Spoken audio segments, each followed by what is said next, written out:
The mountain was supposed to be empty. Instead, it became a graveyard. 12 Navy SEALs trapped in a kill box, ammunition bleeding dry, radios screaming static, and an enemy force 3 times their size closing in for the slaughter. Captain Ethan Rourke pressed his back against frozen shale as bullets carved the air above his head, every instinct screaming that someone had sold them out. Then a single rifle shot cracked from somewhere impossibly high. An enemy commander's head snapped back. Another shot. Another body dropped. The entire battlefield went silent. Whoever was up there wasn't on any manifest, wasn't on any radio frequency, wasn't supposed to exist, but they were about to save or destroy everyone on that ridge. If you want to see how this impossible rescue unfolds, stay with me until the very end. Hit that like button and drop a comment telling me what city you're watching from. I want to see how far this story travels. Now let's get into it. The operation had smelled wrong from the beginning. Captain Ethan Rourke felt it the moment the Blackhawk's wheels left the deck of the carrier, that cold, metallic taste in the back of his throat that every combat veteran learns to recognize, but most learn to ignore. Instinct versus orders. Experience versus mission parameters. He'd been running operations in these mountains for 3 years, and the briefing he'd received 6 hours ago violated every pattern he'd learned to trust. Primary objective is a weapons cache, the intelligence officer had said, tapping a satellite image with 2 fingers. Remote location, minimal security, quick in, quick out. Minimal security. That phrase alone should have triggered alarms. Nothing in this part of the Hindu Kush was ever minimally secured. Not anymore. Not after the last 18 months of territorial shifts and shadow wars that never made it onto the evening news. But the mission had come down from higher up the chain than Rourke usually dealt with.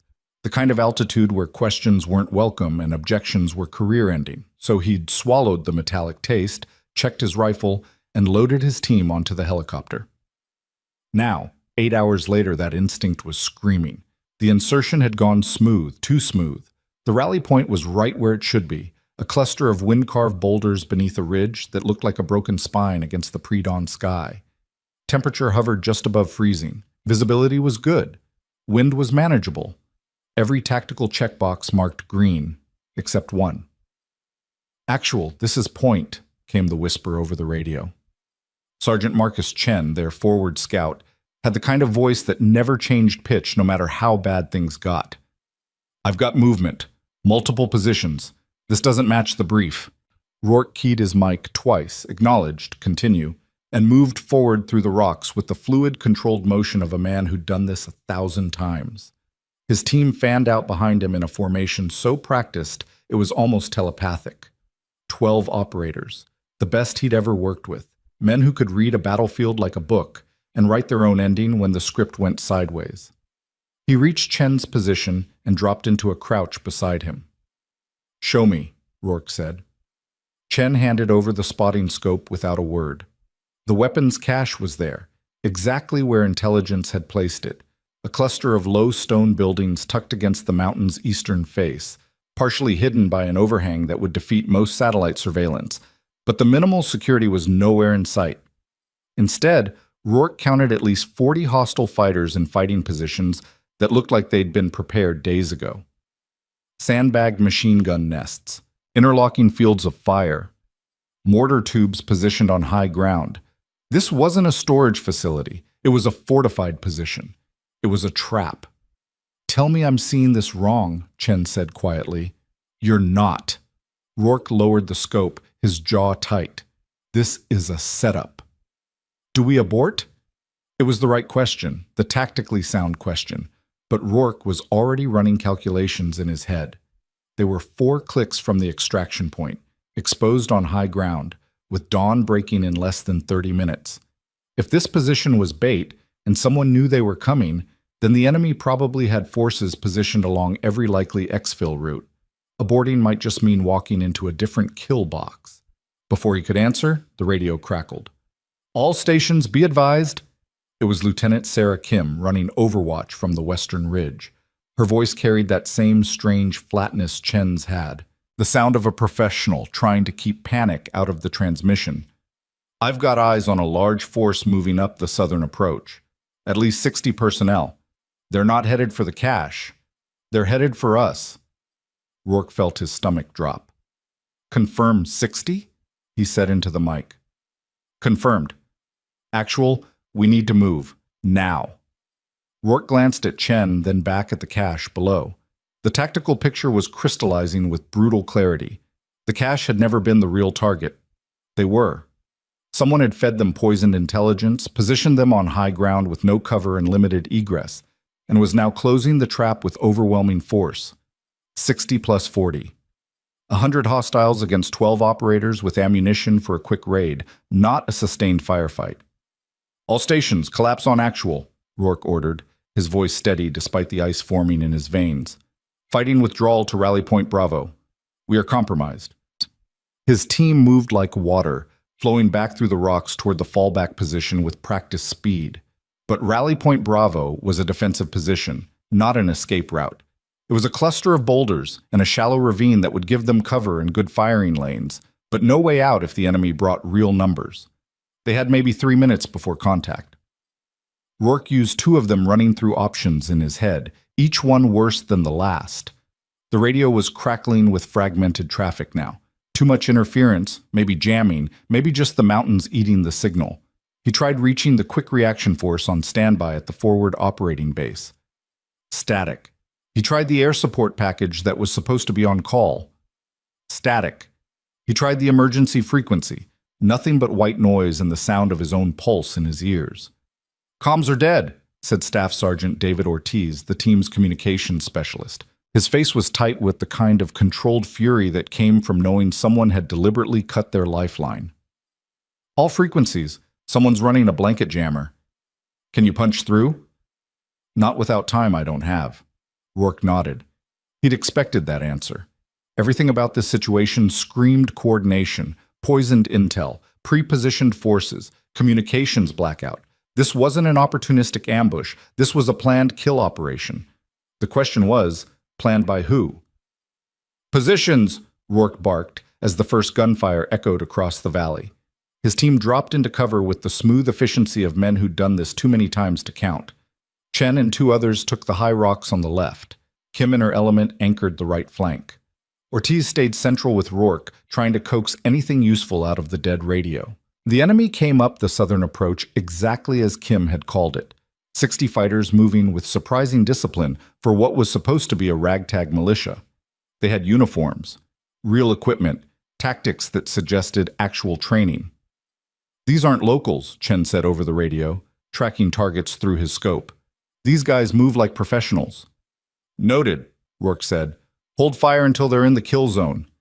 The enemy force advanced in a textbook flanking maneuver, spreading wide to prevent concentrated fire, using cover properly, moving in bounds. Rourke watched them come and felt that metallic taste turn to ash in his mouth.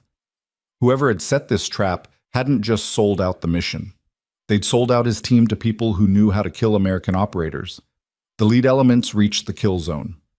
Fire, Rourke said quietly. The valley erupted.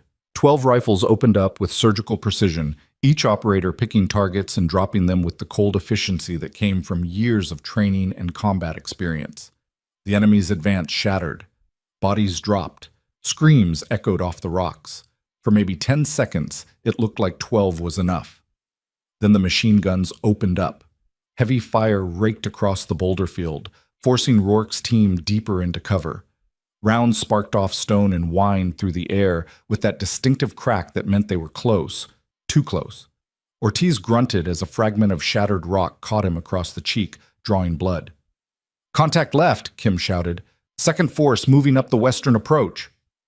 Rourke's head snapped around. The 40 fighters from the cache. They'd been held in reserve, and now they were flanking from the opposite side, turning the defensive position into a pincer. Shift fire, Rourke ordered. Don't let them link up. But it was already too late. The tactical situation was collapsing with terrible speed. 100 hostiles against 12, attacking from 2 directions with no communications and no support. Rourke did the math in his head and came up with the same answer every time. They were going to die here. How's that radio, he shouted at Ortiz. Still dead. A mortar round whistled overhead and detonated 50 meters behind their position, showering them with dirt and rock fragments. The enemy was ranging them. The next one would be closer. Rourke made a decision. Chen, Kim, grab 3 shooters each and hold the flanks. Everyone else, with me. We're breaking through the southern element. That's 60 hostiles, sir, Chen said. I can count, Sergeant. But it's the only way out that doesn't end with us surrounded on 3 sides. It was a desperate plan. The kind of plan that got written about in after-action reports with words like audacious and aggressive when it worked, and words like reckless and tragic when it didn't. But staying in place meant dying in place, and Ethan Rourke hadn't survived 3 years in these mountains by accepting death when he could still choose violence. On my mark, he said, his voice cutting through the gunfire with absolute clarity. 3, 2, 1. The word mark never left his mouth, because that's when the first impossible shot cracked across the valley. 800 meters upslope, in a position no one had scouted and no one had cleared, a single rifle shot echoed like thunder off the mountain walls. In the valley below, the enemy commander, a tall man with an RPG on his shoulder, shouting orders, dropped like a puppet with cut strings. His head snapped back. The RPG tumbled from his hands. He was dead before his knees hit the dirt. The entire battlefield went silent. Rourke's team froze. The enemy force froze. For one surreal moment, 100 armed men stopped trying to kill each other and simply stared at the corpse of their commander, trying to process what had just happened. Then a second shot rang out. Another enemy fighter dropped. This one a machine gunner who'd been pouring fire into Kim's position. The bullet took him in the chest from an angle that shouldn't have been possible, and the gun went silent. A third shot. A fourth. A fifth. Each one came from a different direction, or at least sounded like it did. Each one dropped a key target, leaders, heavy weapons operators, spotters with radios. The enemy force started to fracture, fighters diving for cover, shouting in confusion, trying to identify where the shots were coming from, but the mountain gave them no answers. "What the hell is that?" Ortiz whispered, his voice barely audible over the chaos. Rourke didn't answer. He was too busy watching the enemy formation dissolve into chaos as an invisible shooter systematically dismantled their command structure. This wasn't suppressing fire. This wasn't a drone strike. This was one person, one impossibly skilled person, turning the tide of an entire battle from somewhere high above the kill zone. The shots kept coming, methodical, precise, ruthless. An officer trying to rally his men took a bullet through the throat. A mortar team scrambling to adjust their fire lost their gunner to a shot that must have traveled 900 meters. A radio operator got halfway through a transmission before the side of his head exploded in a red mist. Kim's voice crackled over the radio, tight with disbelief. "Actual, are you seeing this?" "I'm seeing it," Rourke said. "I just don't believe it." Chen's voice cut in. "Whoever that is, they just bought us time. What's the play?" Rourke's mind was racing. The enemy force was in disarray, but they weren't broken. Not yet. They still had overwhelming numbers, they still had position, and whoever was up there shooting couldn't maintain this rate of fire forever. Eventually, they'd run out of ammunition, or targets would get smart and stay in hard cover, or... Another shot cracked out. This one dropped a man carrying what looked like a radio jammer on his back. The device sparked and died. Ortiz's radio suddenly burst to life with clear signal. "Say again, Ghostwalker is not on station. Mission is not authorized. What is your..." Rourke grabbed the handset. "Broken arrow. Broken arrow. Grid..." He rattled off their position with mechanical precision while his eyes stayed locked on the battlefield below. 12 personnel sustaining contact with forces strength 100 plus, request immediate air support, and QRF. How copy? The voice on the other end went silent for a beat too long. Copy your position, but we show no mission in that sector. Confirm you are... We are getting shot at by 100 hostiles who knew exactly where we'd be, Rourke snarled into the radio. "I don't care what your board shows. We need air support now." "Stand by." The radio went quiet. Rourke wanted to scream, "Stand by," the universal military phrase for, "We're going to let you die while we figure out what's happening." But the mysterious shooter wasn't standing by. Another shot. Another body. The enemy force was starting to break. Not retreat, not yet, but the cohesion was gone. Small groups were pulling back to hard cover. Others were trying to flank wide, get out of the kill zone, find an angle on whoever was slaughtering them from above. That's when Rourke realized the truth with ice-cold clarity. The shooter had saved them, had bought them time, had shattered the enemy's command structure and stopped the pincer movement cold. But now the enemy was adapting, and they were starting to climb. "They're going after the sniper," Chen said, his voice flat with understanding. Rourke watched through his scope as at least 20 fighters broke off from the main assault and started scrambling up the steep slope toward the high ground where the shots had originated. They moved fast, angry, determined to kill whoever had been killing them. And whoever was up there was alone. "Sir?" Kim's voice carried a question she didn't want to ask. "Do we pull back while they're distracted?" It was the tactically sound choice. Use the chaos to break contact, get to the extraction point, get out alive. Their mystery guardian had given them a gift. The smart play was to take it. Rourke looked up at the mountain. Somewhere up there, hidden in rocks and wind and shadow, was a person who had just saved 12 lives without hesitation. A person who had broken God knows what rules or protocols to pull them out of a kill box. A person who was about to be overrun by 20 hostile fighters with blood in their eyes. "How fast can we climb?" Rourke asked. Chen turned to look at him.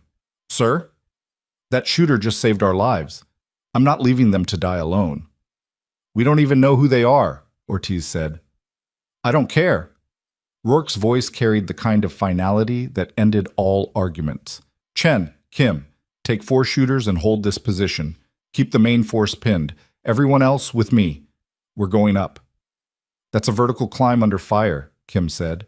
"It's suicide." "So was staying in the kill box. Move!" He didn't wait for acknowledgement. Rourke was already moving, scrambling up the loose scree slope with his rifle across his chest and his boots slipping on stone that hadn't been meant for climbing. Behind him, 5 operators followed without hesitation. Not because the plan was good, but because Rourke had never left a teammate behind, and whoever was up there shooting had just become a teammate, whether they knew it or not. The slope was brutal.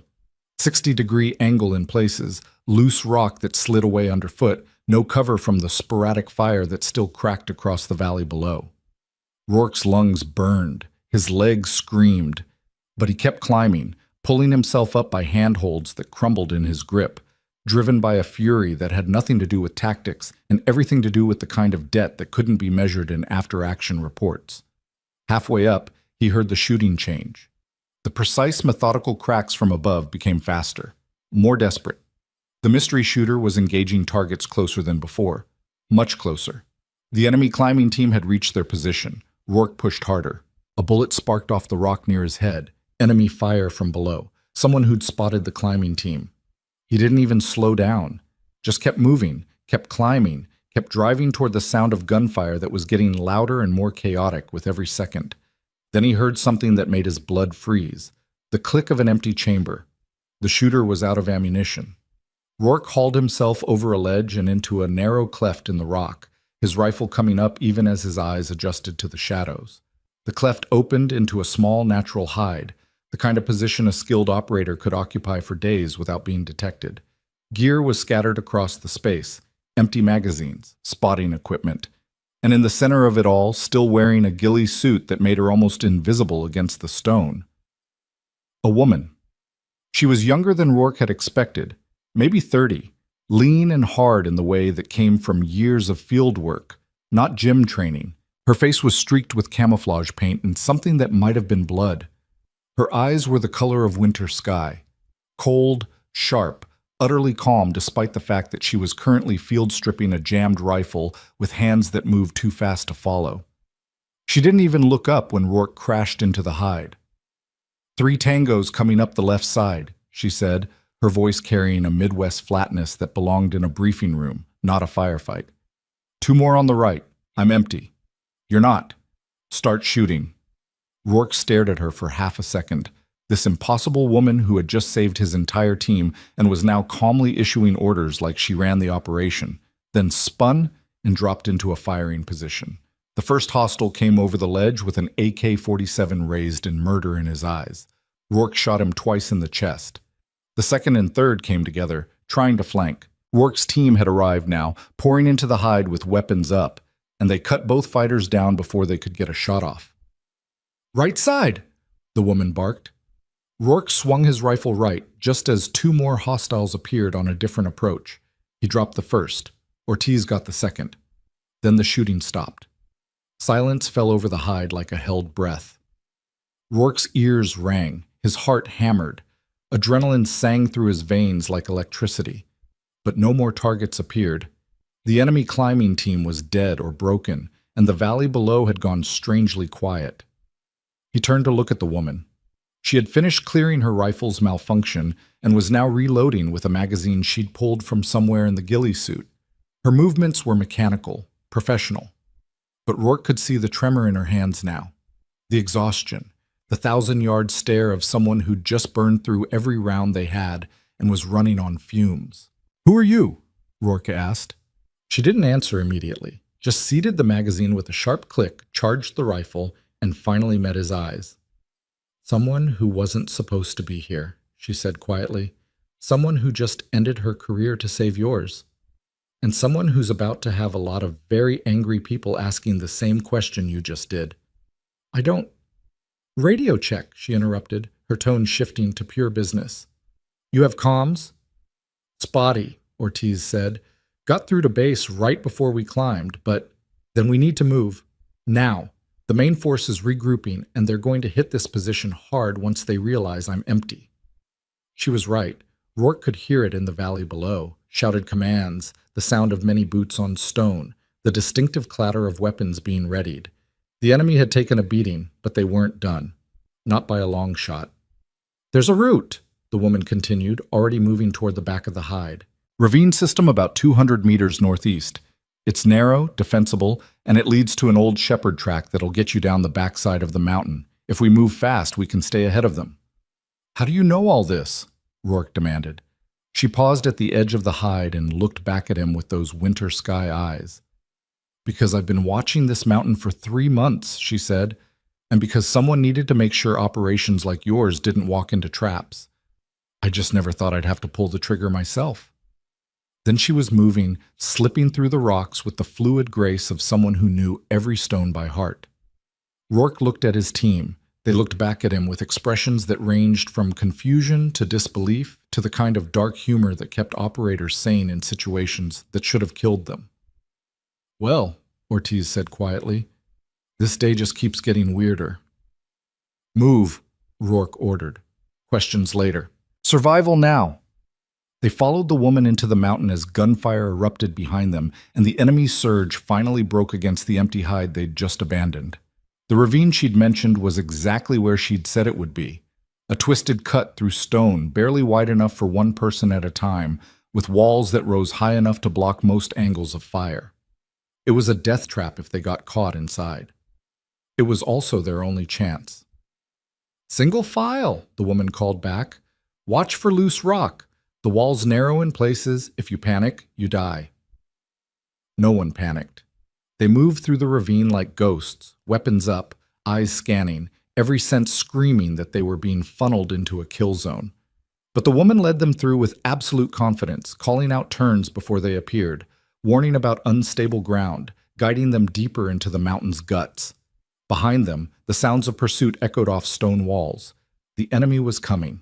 And the ravine was about to become exactly what Rourke had feared, a tomb carved from living rock with no way out and nowhere to run. The woman stopped at a narrow choke point and turned to face him.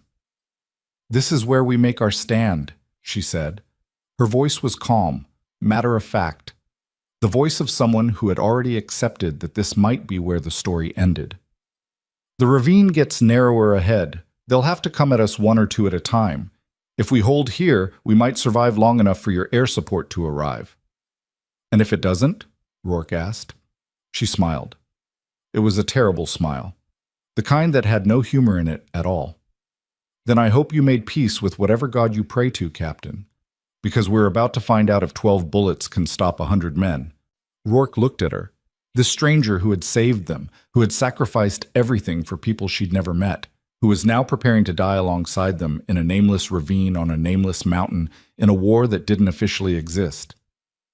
"What's your name?" he asked. She hesitated. For the first time since he'd met her, genuine emotion flickered across her face. Something like regret. Something like relief. "Mara," she said quietly. "Staff Sergeant Mara Voss. And I really hope I get to tell you the rest of that story before we all die here." Then the enemy rounded the corner and the ravine exploded into violence. The first hostile came through the choke point fast and low, his AK-47 already spitting fire before his boots found solid ground. Mara dropped him with a single shot to the center mass, her rifle barking once in the confined space before the body even hit stone. The sound was deafening. The muzzle flash lit up the ravine like a strobe, casting twisted shadows on walls that seemed to close in tighter with every second. "Contact front," Rourke shouted, though everyone already knew. Already had their weapons up. Already understood that this narrow slash through the mountain was about to become a meat grinder. Two more fighters poured through the gap, trying to use their dead comrade's body as cover. Chen took the one on the left with a controlled burst. Ortiz got the right. Both bodies crumpled, creating a growing pile of corpses that would either slow the next wave or give them something to hide behind. Mara's voice cut through the chaos with surgical precision. "They're going to stack the entrance and rush. When they do, throw everything you have at the gap. Make them afraid of this space." "How many rounds you got left?" Rourke asked, his eyes never leaving the choke point. "Enough to make them regret coming after me." It wasn't an answer, but Rourke didn't push. He could hear it now, the sound of many boots scrambling over rock, shouts in a language he didn't speak but understood perfectly. The enemy was massing for a push. They had the numbers. They had the momentum. All they needed was the courage to charge into a space where their numerical advantage meant nothing. Someone on the other side started shouting orders. "Here they come," Mara said quietly. The enemy surged through the gap like water through a broken dam. 6 fighters, then 8, then 10, all trying to overwhelm the narrow passage with sheer violence. They fired as they came, wild spray and pray that ricocheted off stone and filled the air with fragments and lead. Rourke's team opened up with disciplined, overlapping fire. The ravine became hell. Muzzle flashes strobed in the darkness. The sound was a physical thing, a pressure wave that hammered eardrums and made thought impossible. Men screamed and died and fell over each other in a tangle of limbs and weapons. The smell of cordite mixed with blood and the sharp mineral scent of pulverized rock. Mara worked her rifle like a machine built for one purpose, each shot placed with brutal economy. Headshots when she had the angle, center mass when she didn't, never wasting ammunition, never hesitating. Rourke found himself watching her between targets, trying to understand what he was seeing. This wasn't just training, this was something deeper, something that came from a place where hesitation meant death, and death was just another tactical consideration. The enemy charge broke. Bodies clogged the choke point now, 3 deep in places, creating a barrier of their own dead that no amount of courage could push through. The survivors fell back, dragging wounded with them, leaving behind weapons and equipment, and the kind of silence that only comes after extreme violence. Rourke's team held their positions, weapons trained on the gap, fingers on triggers, waiting for the next push that would inevitably come. It didn't. Instead, they heard something worse. Shouting, commands, and the distinctive sound of equipment being moved into position. "They're setting up a support weapon," Mara said, her voice tight. "Probably a heavy machine gun. They're going to pour fire through that gap until we're all dead or out of ammunition." "How long do we have?" Rourke asked. 90 seconds, maybe 2 minutes if they're cautious. Can we fall back deeper into the ravine?" "No." She shook her head, eyes still locked on the choke point. 30 meters ahead, the walls close completely. Dead end. This is the only defensible position between here and the shepherd track, and we'll never reach the track if they get a gun set up behind us. Rourke processed that in the space of a heartbeat. They were trapped. The enemy knew it. And in less than 2 minutes, they'd start shredding the team with belt-fed automatic fire that would turn this narrow space into a killing corridor. He looked at Mara. Really looked at her for the first time since the shooting had started. Her ghillie suit was torn in places, showing the tactical gear underneath. Non-standard equipment, black on black, no unit patches or identification of any kind. Her face was streaked with camouflage paint that couldn't quite hide the exhaustion, the 1,000-yard stare, the muscle memory of someone who'd been living in the field too long. But her hands were steady, Her breathing was controlled, and her eyes held something Rourke recognized because he saw it in his own mirror every morning. The look of someone who'd already died once and wasn't afraid to do it again. "You said you've been watching this mountain for 3 months," Rourke said quietly. "That means you know things, positions, routes, weaknesses." "I know everything," Mara replied without arrogance. "Just fact." "That's the job." "Then you know a way out of this." She was silent for a long moment. The sound of enemy preparations echoed through the gap, metal on stone, shouted coordinates, the mechanical clatter of a weapon being assembled. "There's one option," she said finally, "but it requires someone who can climb, who can move silent, and who's willing to die if it goes wrong." "Tell me." Mara pointed up at the ravine walls. They rose almost vertical here, 30 feet of sheer rock face with minimal handholds. But near the top, barely visible in the fading light, was a narrow ledge that ran parallel to the choke point. "That ledge connects to a fold in the rock," she explained, her voice low and fast. "Follow it 50 meters and you can drop down behind their position. You'd be above them, behind them. They wouldn't see you coming until it was too late. But one person against 20+ hostiles? One person with the element of surprise against 20 hostiles who are all looking the wrong direction." She met his eyes. "It's not a good plan, but it's the only plan that doesn't end with all of us dead in this hole." Rourke looked at the wall, at the ledge, at the drop that would kill anyone who fell. Then he looked at his team. Good men, tired men, men who'd followed him into hell because they trusted his judgment, even when that judgment had been built on poisoned intelligence. "I'll go," he said. "No." Mara's voice carried absolute finality. "You're the team leader. They need you here to coordinate the defense. I'm going." "You're already exhausted. You've been shooting for—" "I've been on this mountain for 3 months, Captain. I know every rock, every shadow, every angle. You don't." She was already moving toward the wall, checking her rifle, her movements sharp and efficient despite the fatigue. "Besides, this is my fault." That stopped Rourke cold. "What?" "I was supposed to observe and report, that's all. Just watch, just document."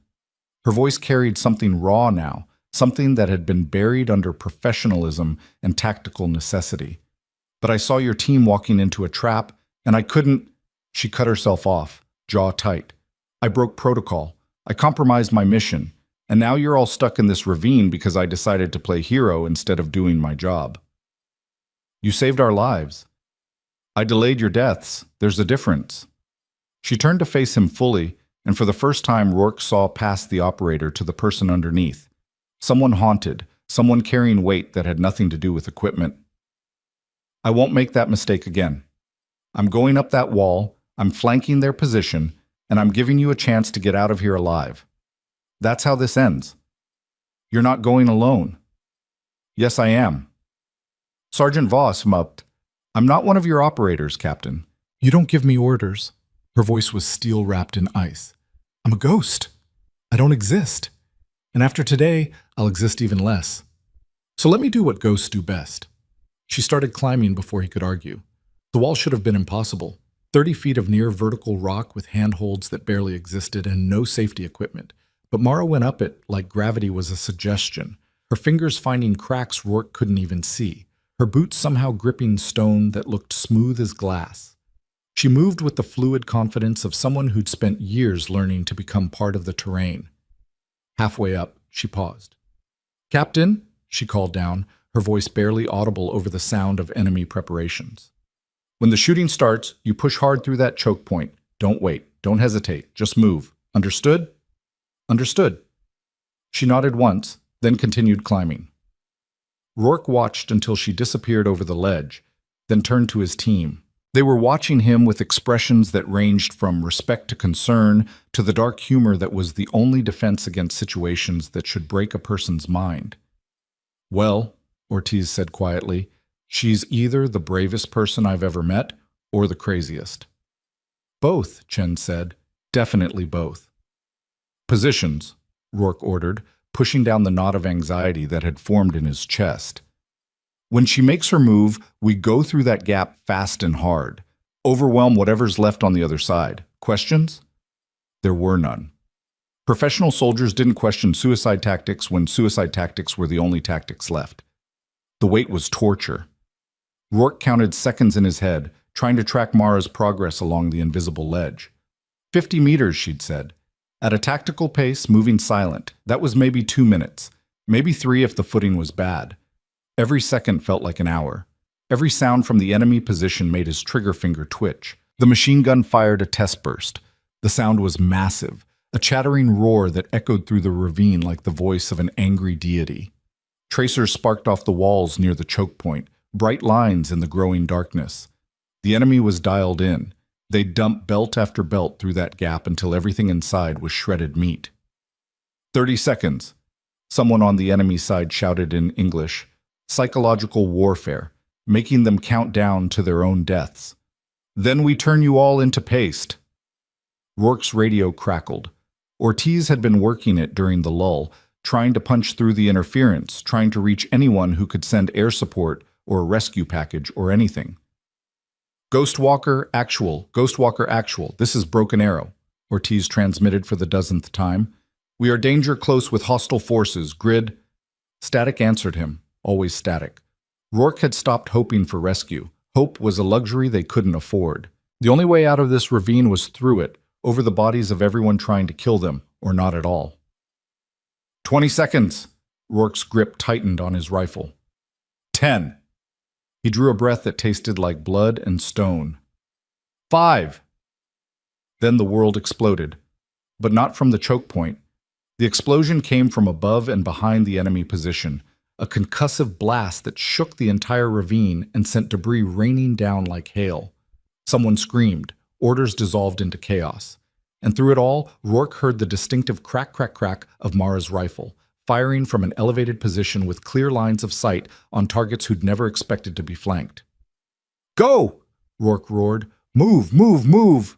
His team surged through the choke point like a battering ram, weapons up, firing on the move, driven by momentum and desperation and the certain knowledge that hesitation meant death. They burst out of this narrow passage into a wider section of the ravine where the enemy had been setting up their killing ground. It was carnage. Bodies lay scattered across the rocks, some from Mara's rifle, others from whatever explosive she'd used to announce her presence. The machine gun sat abandoned, its crew dead or fleeing. Fighters were scrambling for cover, trying to process the fact that they were suddenly the ones being hunted. Mara stood on a ledge 15 feet above the chaos, silhouetted against the darkening sky, her rifle tracking and firing with mechanical precision. She looked like something out of mythology. A Valkyrie, a death spirit, a ghost made flesh for the sole purpose of dispensing violence. Rourke's team hit the disorganized enemy force like a sledgehammer. They moved in a practiced formation, each operator covering sectors, calling targets, dropping hostiles with the ruthless efficiency of men who'd done this too many times to count. The fight was brief and brutal. The enemy had numbers, but they'd lost cohesion, lost leadership, lost the initiative. They broke. The survivors fled deeper into the ravine system, abandoning weapons and wounded in their desperation to get away from the nightmare that had been supposed to be an easy kill.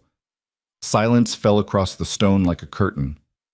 Rourke's team held their positions, weapons scanning for threats, fingers still on triggers, minds still running on combat autopilot. But no more targets appeared. The enemy was gone, scattered, broken. They'd won. Mara dropped down from the ledge with a controlled fall that should have shattered her ankles but didn't.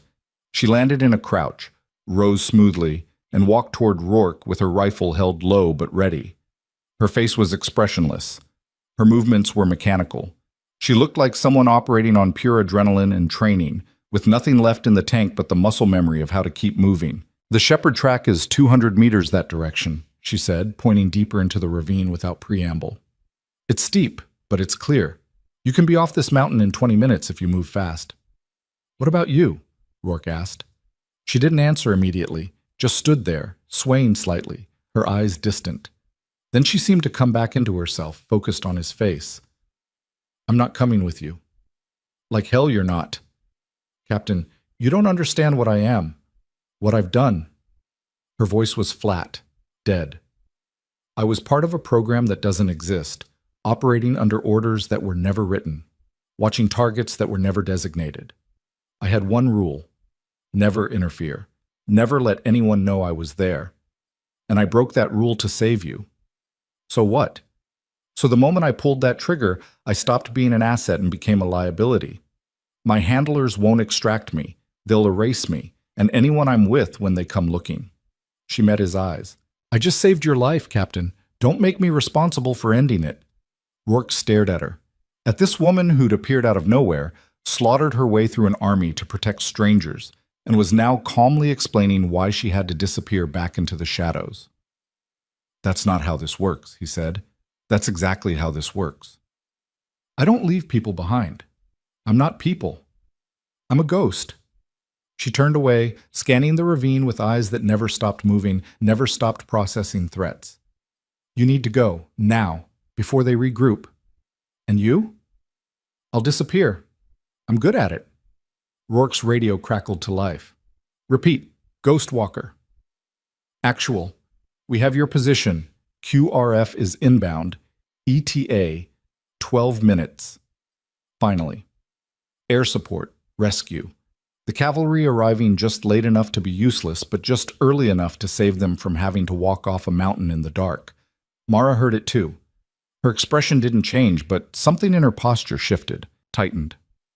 That's your ride, she said. Take it. Come with us. I can't. Why not? She turned back to face him, and for the first time since he'd met her, Marvos let the mask slip.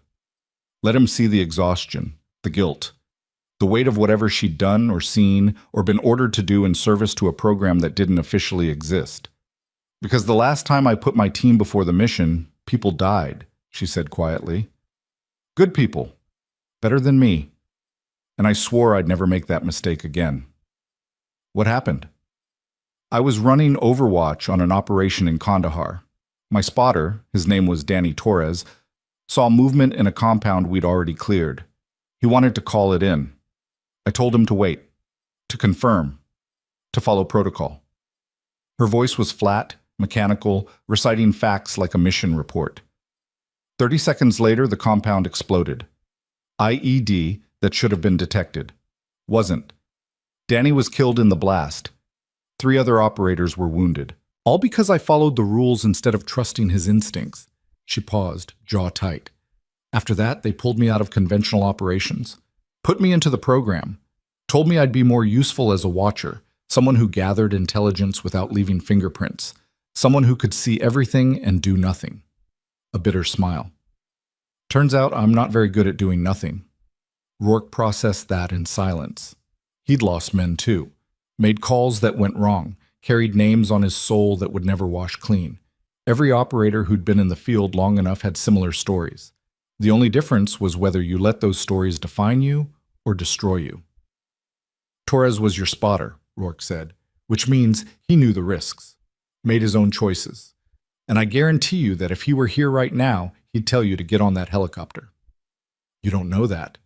I know that no one who's ever worn the uniform would want their death to be the reason someone else stopped living. Mara's eyes went distant again, processing, calculating.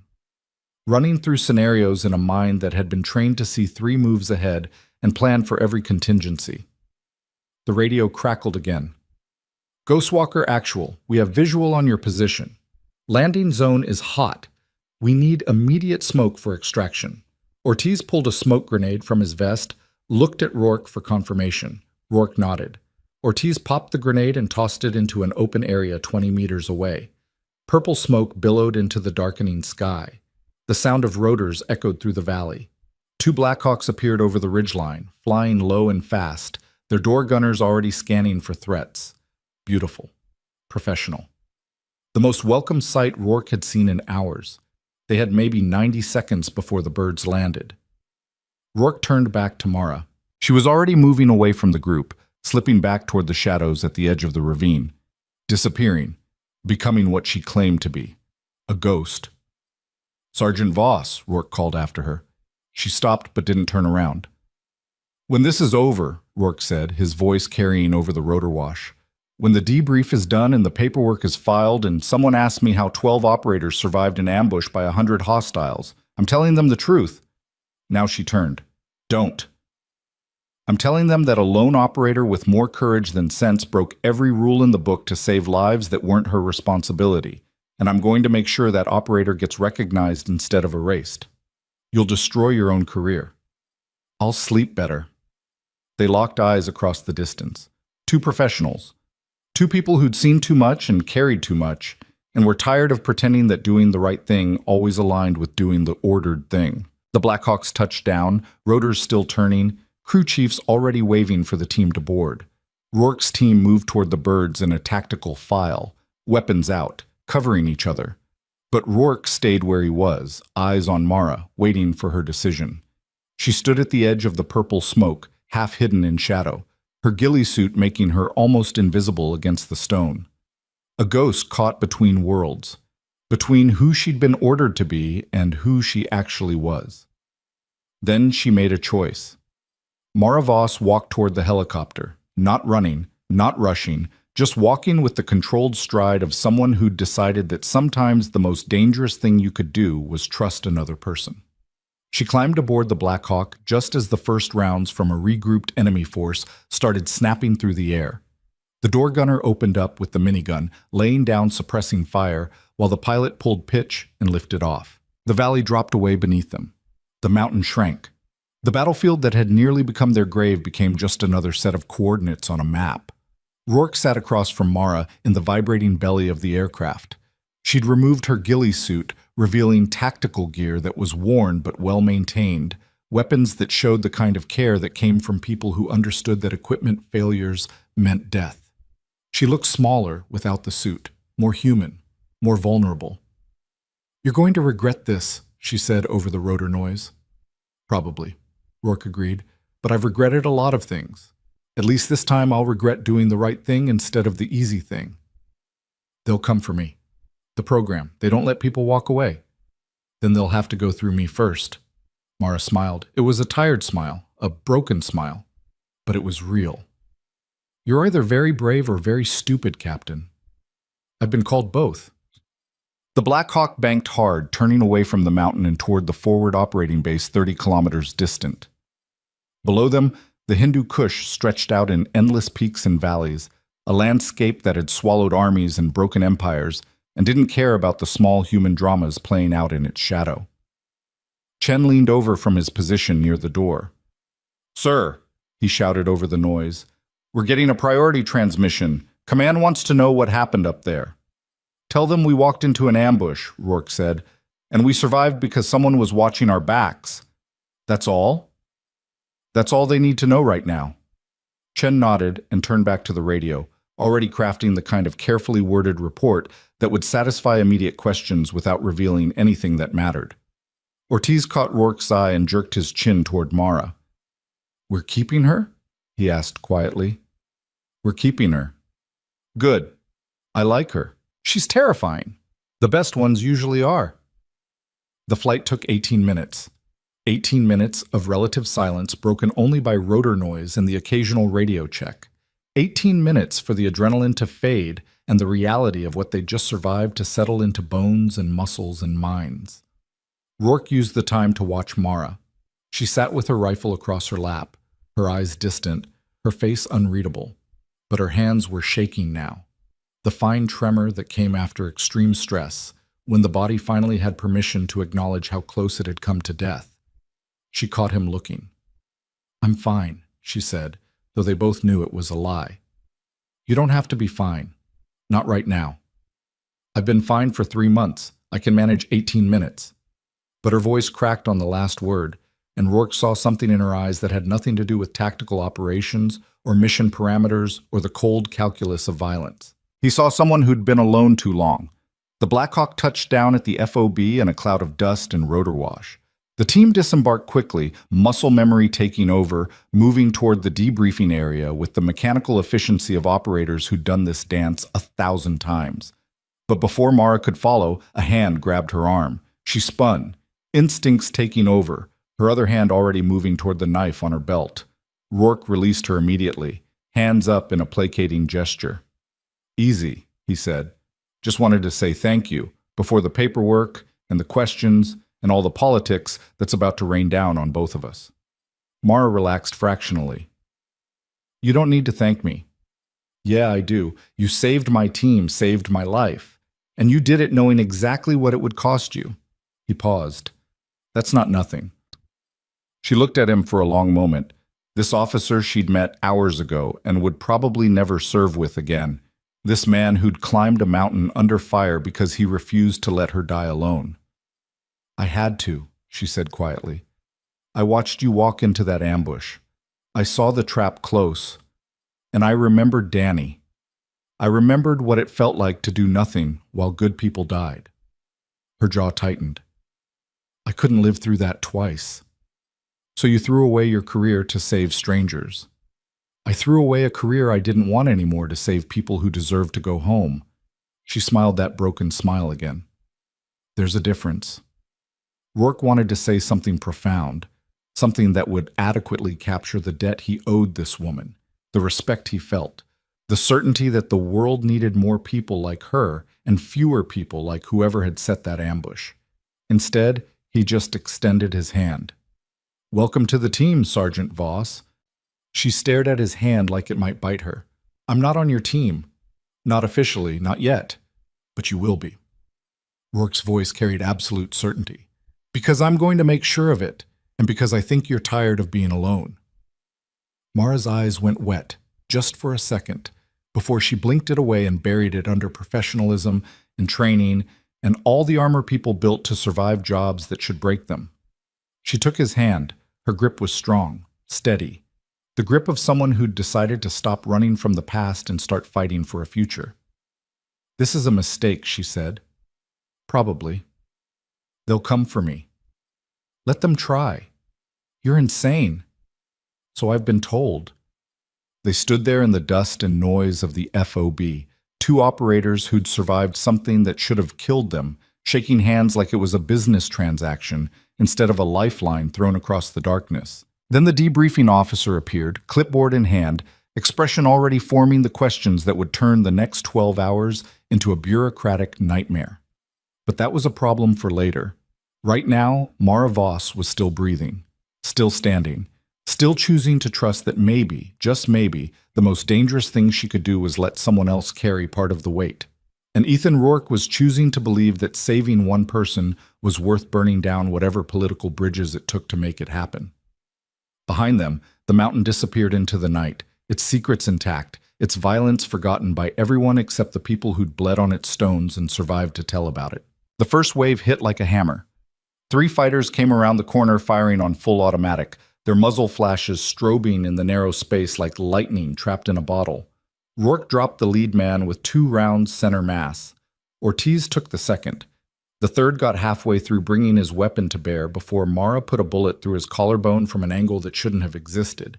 She'd somehow wedged herself into a crack in the ravine wall 8 feet up, turning herself into a human gun turret with perfect enfilade on the approach. The bodies fell in a tangle of limbs and weapons, blocking the narrow passage. That'll slow them, Mara called down, already repositioning. For about 30 seconds. She was right. The enemy adapted fast. They started using the corpses as cover, firing around them, trying to suppress the choke point with volume rather than accuracy. Bullets sparked off stone and whined through the air. Rock fragments peppered Rourke's face. The noise was deafening in the confined space, every shot magnified and reflected until the ravine itself seemed to be screaming. Frag out! Someone shouted from behind the enemy position. Rourke saw the grenade bounce into view, a small dark sphere tumbling end over end down the ravine toward them. Time compressed. His body moved before his brain finished processing. He dove forward, scooped the grenade with one hand like he was fielding a ground ball, and hurled it back the way it had come in one continuous motion. The grenade disappeared around the corner. Someone screamed. The explosion came a heartbeat later, a deep crump that shook dust from the ravine walls and was followed by the wet sounds of shrapnel finding flesh. Silence fell for exactly 3 seconds. Then the enemy came again, and this time they were angry. They pushed hard, trying to overwhelm the position through sheer aggression. Bodies piled up in the killing zone. The air turned thick with gun smoke and copper. Rourke's team fired with mechanical precision, but the ammunition count was dropping fast and everyone could feel it. Magazines getting lighter, reload pouches emptying, the math getting worse with every trigger pull. Mara dropped from her perch and landed beside Rourke in a crouch, her rifle coming up smoothly. "They're going to try to flank," she said, her voice cutting through the chaos with eerie calm. "There's a side passage about 40 meters back. It's a hard climb, but it's doable. We need to cover it, or they'll come at us from above." "Show me." She pointed to a shadow in the ravine wall that Rourke had dismissed as just another crack in the stone. But as he looked closer, he could see it, a narrow cleft that angled upward, barely wide enough for a human body. "Chen," Rourke barked, "take 2 shooters and cover that side passage. Nothing comes through." "On it!"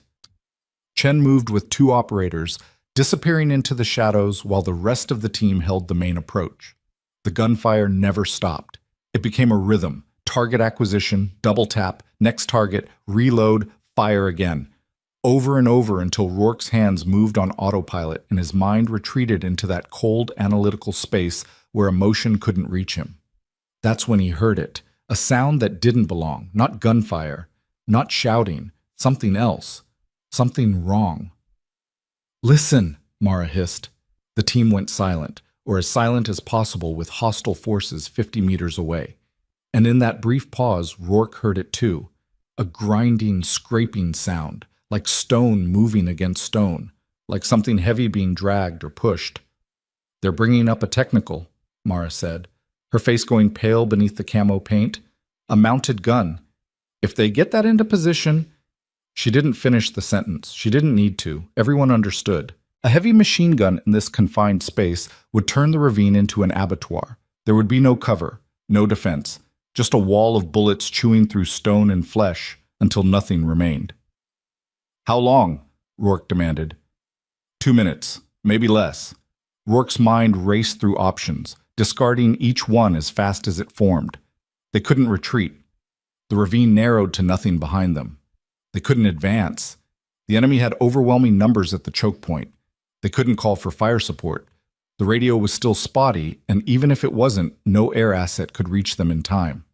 They were trapped. "Ideas, he said to Mara. She looked at him with those winter sky eyes, and for the first time he saw something other than professional calm. He saw calculation, the kind of cold, ruthless math that separated operators who followed orders from operators who survived impossible situations. "There's a reason I know this mountain so well," she said quietly. 3 months of surveillance means 3 months of preparation. I have equipment cached at strategic points, contingency supplies." "What kind of equipment?"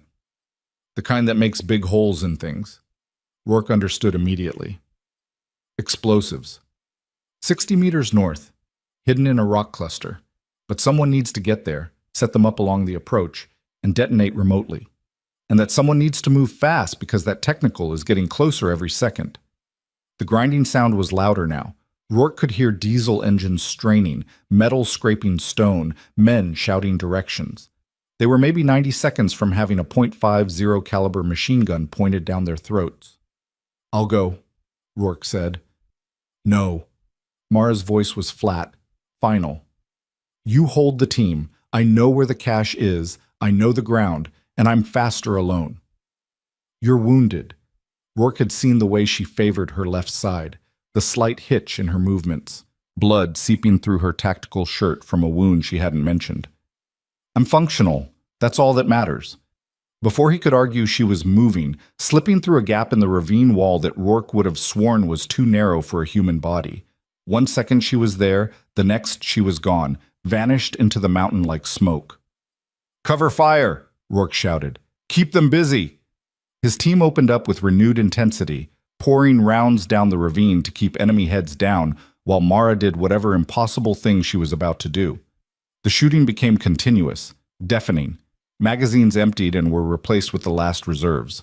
Brass casings bounced off stone and accumulated at their feet like spent promises. Then Chen's voice crackled over the radio, tight with stress. "Actual, we've got movement in the side passage. Multiple contacts. They're climbing." Of course they were. The enemy commander, Whoever had survived Mara's initial decimation of their leadership was smart enough to probe for weaknesses.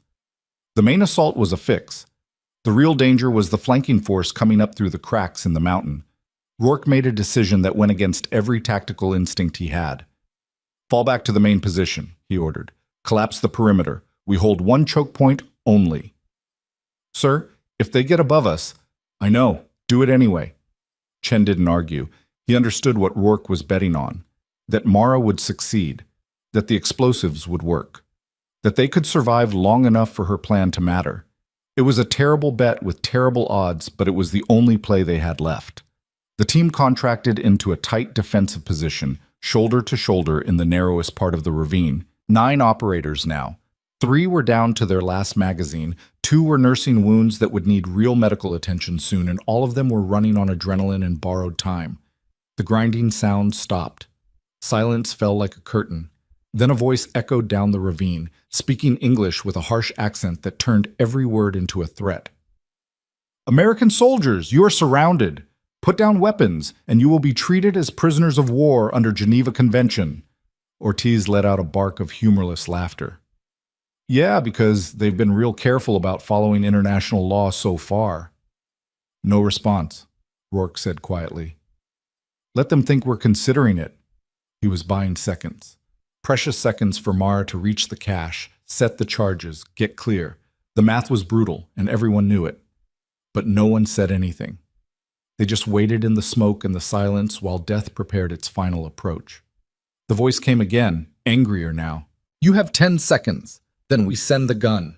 Rourke counted in his head. 10, 9, 8. Where was Mara? 7, 6, 5. The grinding sound started again. The technical was moving into position. 4, 3. Still nothing from Mara. No radio call, no signal. Just the sound of the heavy gun being muscled into place and the growing certainty that the next 60 seconds would be the last. 2, 1. The technical's engine revved. Then the entire mountain exploded. The blast came from somewhere ahead, up the ravine toward the enemy position. Not one explosion, but a chain of them. A precisely sequenced cascade of detonations that walked up the approach like the footsteps of an angry god. The sound was beyond deafening. It was physical, a pressure wave that knocked Rourke against the ravine wall and drove the air from his lungs. The ravine filled with dust and smoke so thick it became a physical presence. Rourke couldn't see 3 feet, couldn't hear anything but ringing, couldn't do anything but crouch against the stone and wait for his senses to return. When they did, the world had changed. The grinding sound was gone. The technical was gone. The enemy voices were gone. In their place was a new sound, screaming, confusion, panic, and underneath it all, the rumble of settling rock as tons of stone shifted and found new equilibrium. Mara's voice crackled over the radio, distorted by interference, but unmistakably triumphant. "Charges successful. The ravine approach is blocked. Estimated 40% enemy casualties from the blast. The rest are disorganized and falling back. You've got maybe 5 minutes before they regroup." "Where are you at?" Rourke demanded. Static, then. "Complications. Can't make it back to your position. I'm moving to the alternate exfil route, the shepherd track I mentioned. If you want to live, you follow this ravine north for 200 meters, take the left branch when it splits, and climb. I'll meet you at the top." "Mara, move, Captain. That's not a suggestion."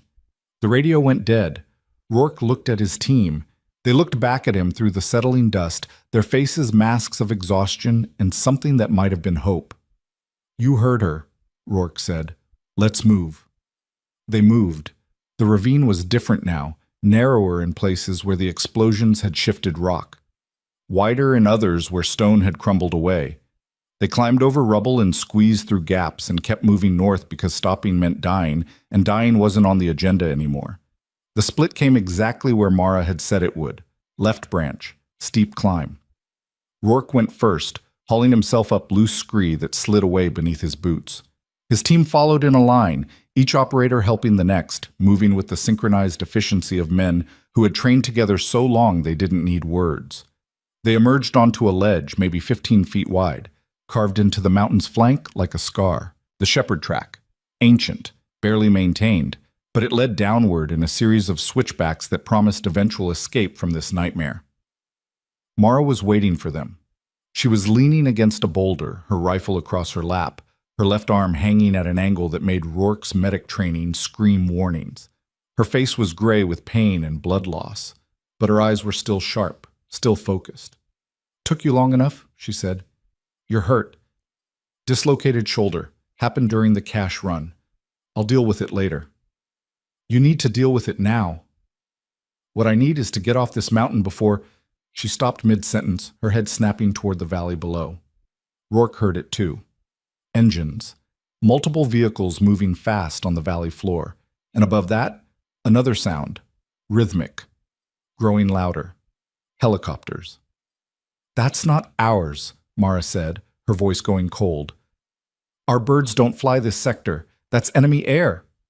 She was right. 2 attack helicopters were rising from the valley, their dark silhouettes growing larger against the pale sky. They were gunships, old Soviet design but well-maintained, bristling with rockets and chain guns, and they were heading straight for the shepherd track. "Cover!" Rourke shouted. His team scattered, diving for whatever protection the rocky ledge offered. It wasn't much. The track was exposed, open, a perfect killing ground for helicopter gunships that could hover and pour fire down with impunity. The lead helicopter opened up. Rockets streaked across the distance, their contrails drawing white lines against the gray sky. They impacted 50 meters down the track in a chain of explosions that threw rock and fire into the air. The second helicopter joined in, its chain gun spinning up with a sound like tearing fabric magnified 1,000 times. Rounds chewed across the ledge, sparking off stone, forcing Rourke's team deeper into inadequate cover. This wasn't a firefight anymore. This was an execution. The helicopters had altitude, firepower, and time. All Rourke had was 12 exhausted operators with nearly empty weapons and nowhere to run. Mara struggled to her feet, cradling her injured arm. "There's a cave system," she said, having to shout over the rotor wash and explosions. 300 meters north. If we can reach it before they cut us off." "We'll never make it," Ortiz interrupted. "They'll tear us apart in the open." He was right. The math was simple and brutal. 300 meters of exposed track versus 2 helicopter gunships with unlimited ammunition. They would be cut down before they made it halfway. Rourke watched the helicopters circle, positioning for another gun run. His mind cycled through options with the desperate speed of a man running out of time. They needed cover they didn't have. They needed weapons they couldn't carry. They needed a miracle that wasn't coming. Then Mara did something that made no tactical sense whatsoever. She walked out into the open, just stepped away from cover and stood in the middle of the track, fully exposed, her injured arm hanging useless while her good hand unslung her rifle. The helicopters saw her immediately. Both gunships pivoted toward this single target standing alone and vulnerable in the open. "What the hell are you doing?" Rourke shouted. Mara didn't answer. She just brought the rifle to her shoulder, one-handed, which should have been impossible for a weapon that size, and sighted on the lead helicopter. The gunship's chain gun spun up. Mara fired. The bullet crossed 800 meters of empty air and punched through the helicopter's canopy. Rourke saw the impact. A small, starred hole in the Lexan, barely visible. Nothing that should matter, nothing that could possibly affect an armored attack helicopter. Then the helicopter lurched. The pilot slumped forward. The aircraft pitched nose down. The chain gun went silent mid-burst as the gunner frantically tried to reach the controls. The helicopter spiraled away, trailing smoke. The pilot either dead or incapacitated from a shot that shouldn't have been possible. The second helicopter broke off its attack run, suddenly uncertain. Mara worked the bolt, chambered another round, and tracked the second aircraft with movements that looked almost casual, like she was shooting targets on a range, not dueling with a multi-million-dollar weapons platform designed to destroy ground forces. She fired again. This time the bullet found the tail rotor assembly. Sparks flew. Metal shrieked. The helicopter spun violently, the pilot fighting for control as the damaged rotor screamed and tore itself apart. The aircraft limped away, losing altitude, trailing debris, no longer a threat, but not quite crashed either. Silence fell across the mountain. Mara lowered her rifle and turned to look at Rourke. Her face was pale, sweat mixed with blood and camo paint. Her breath came in short, controlled gasps, but her eyes were steady. The cave system, she said calmly, as if she hadn't just done something impossible. 300 meters north. We should go now. Rourke stared at her. His entire team stared at her. Nobody moved. Nobody spoke. They were all trying to process what they'd just witnessed. A single wounded operator with a dislocated shoulder taking out 2 attack helicopters with a rifle that wasn't designed for anti-aircraft work. "Who are you?" Rourke asked quietly. Mara met his eyes for a long moment. Something passed between them. Understanding, respect, the recognition of one professional by another. Then she smiled. It was a tired smile, sad, but real. "I'm the person who wasn't supposed to pull the trigger," she said, "and I'm the person who's going to get you home. So move, Captain, before someone sends more helicopters and I run out of impossible shots." They moved. The 300 meters felt like 3,000, but they made it. The cave entrance was hidden behind a fall of boulders that looked natural but had clearly been arranged by someone who knew what they were doing. Inside, the cave opened into a network of passages that went deep into the mountain, a natural fortress that predated modern warfare by millennia. Mara led them to a chamber maybe 30 feet across, with multiple exits and a small cache of supplies hidden in a crack in the wall. Water, medical supplies, emergency rations. She'd been preparing for this, planning for the day when someone would need to hide in these mountains and survive. "Sit," she told Rourke. "I need you to pop my shoulder back in. You need a hospital. I need to be able to use both arms when the enemy figures out where we went. So sit, Captain, and help me." Rourke sat. Mara positioned herself between his knees, her back to him, and talked him through the reduction procedure with the clinical detachment of someone who'd done this before.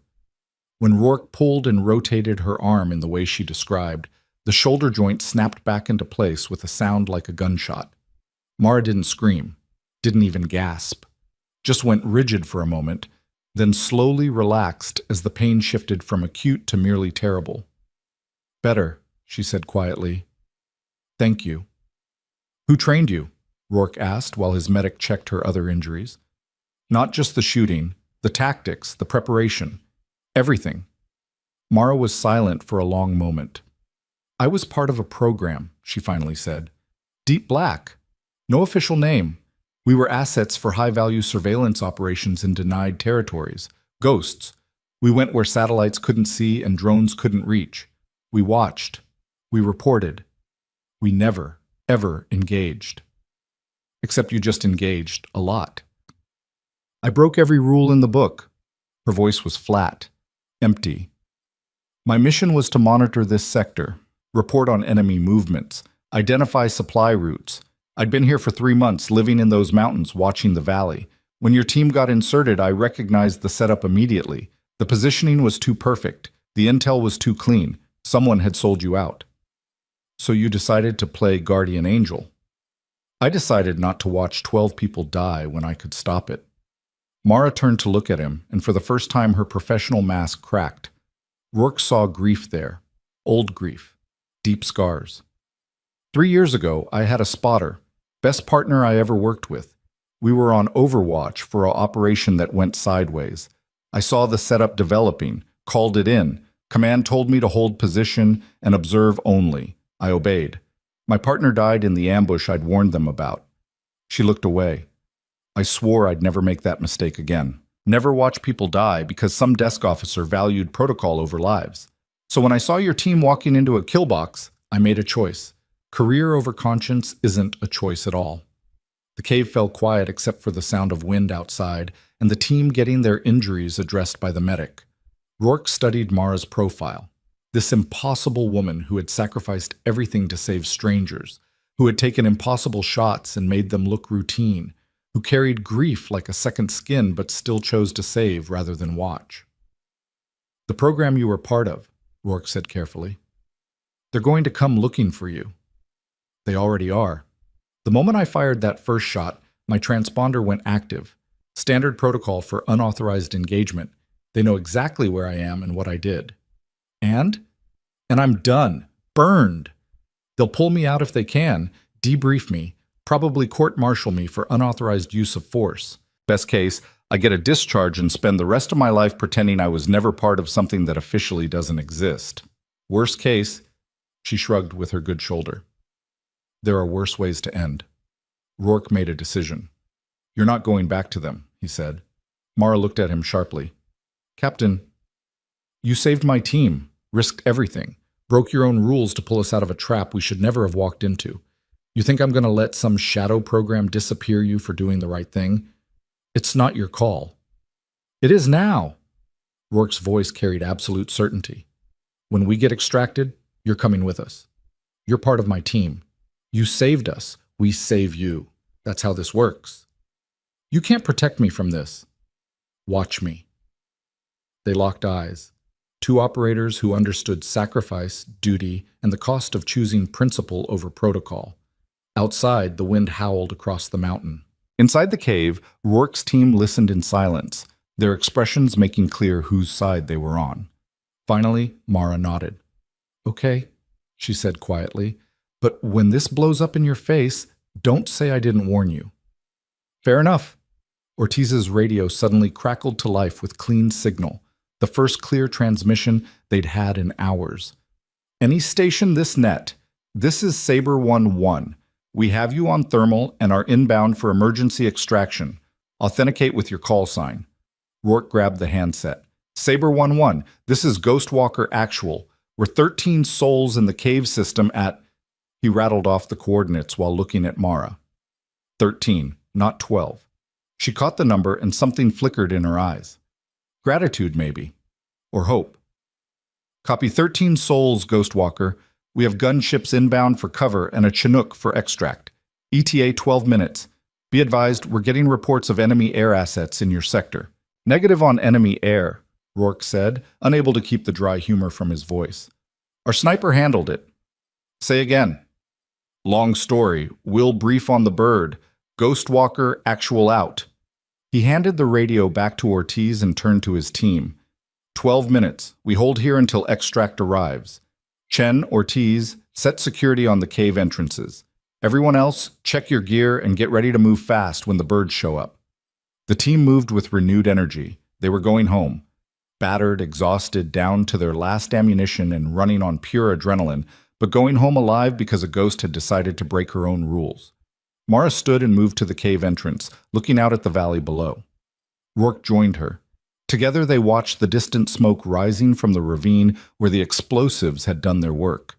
Enemy vehicles were visible on the valley floor, milling in confusion, their command structure destroyed and their assault broken. They'll regroup eventually, Mara said.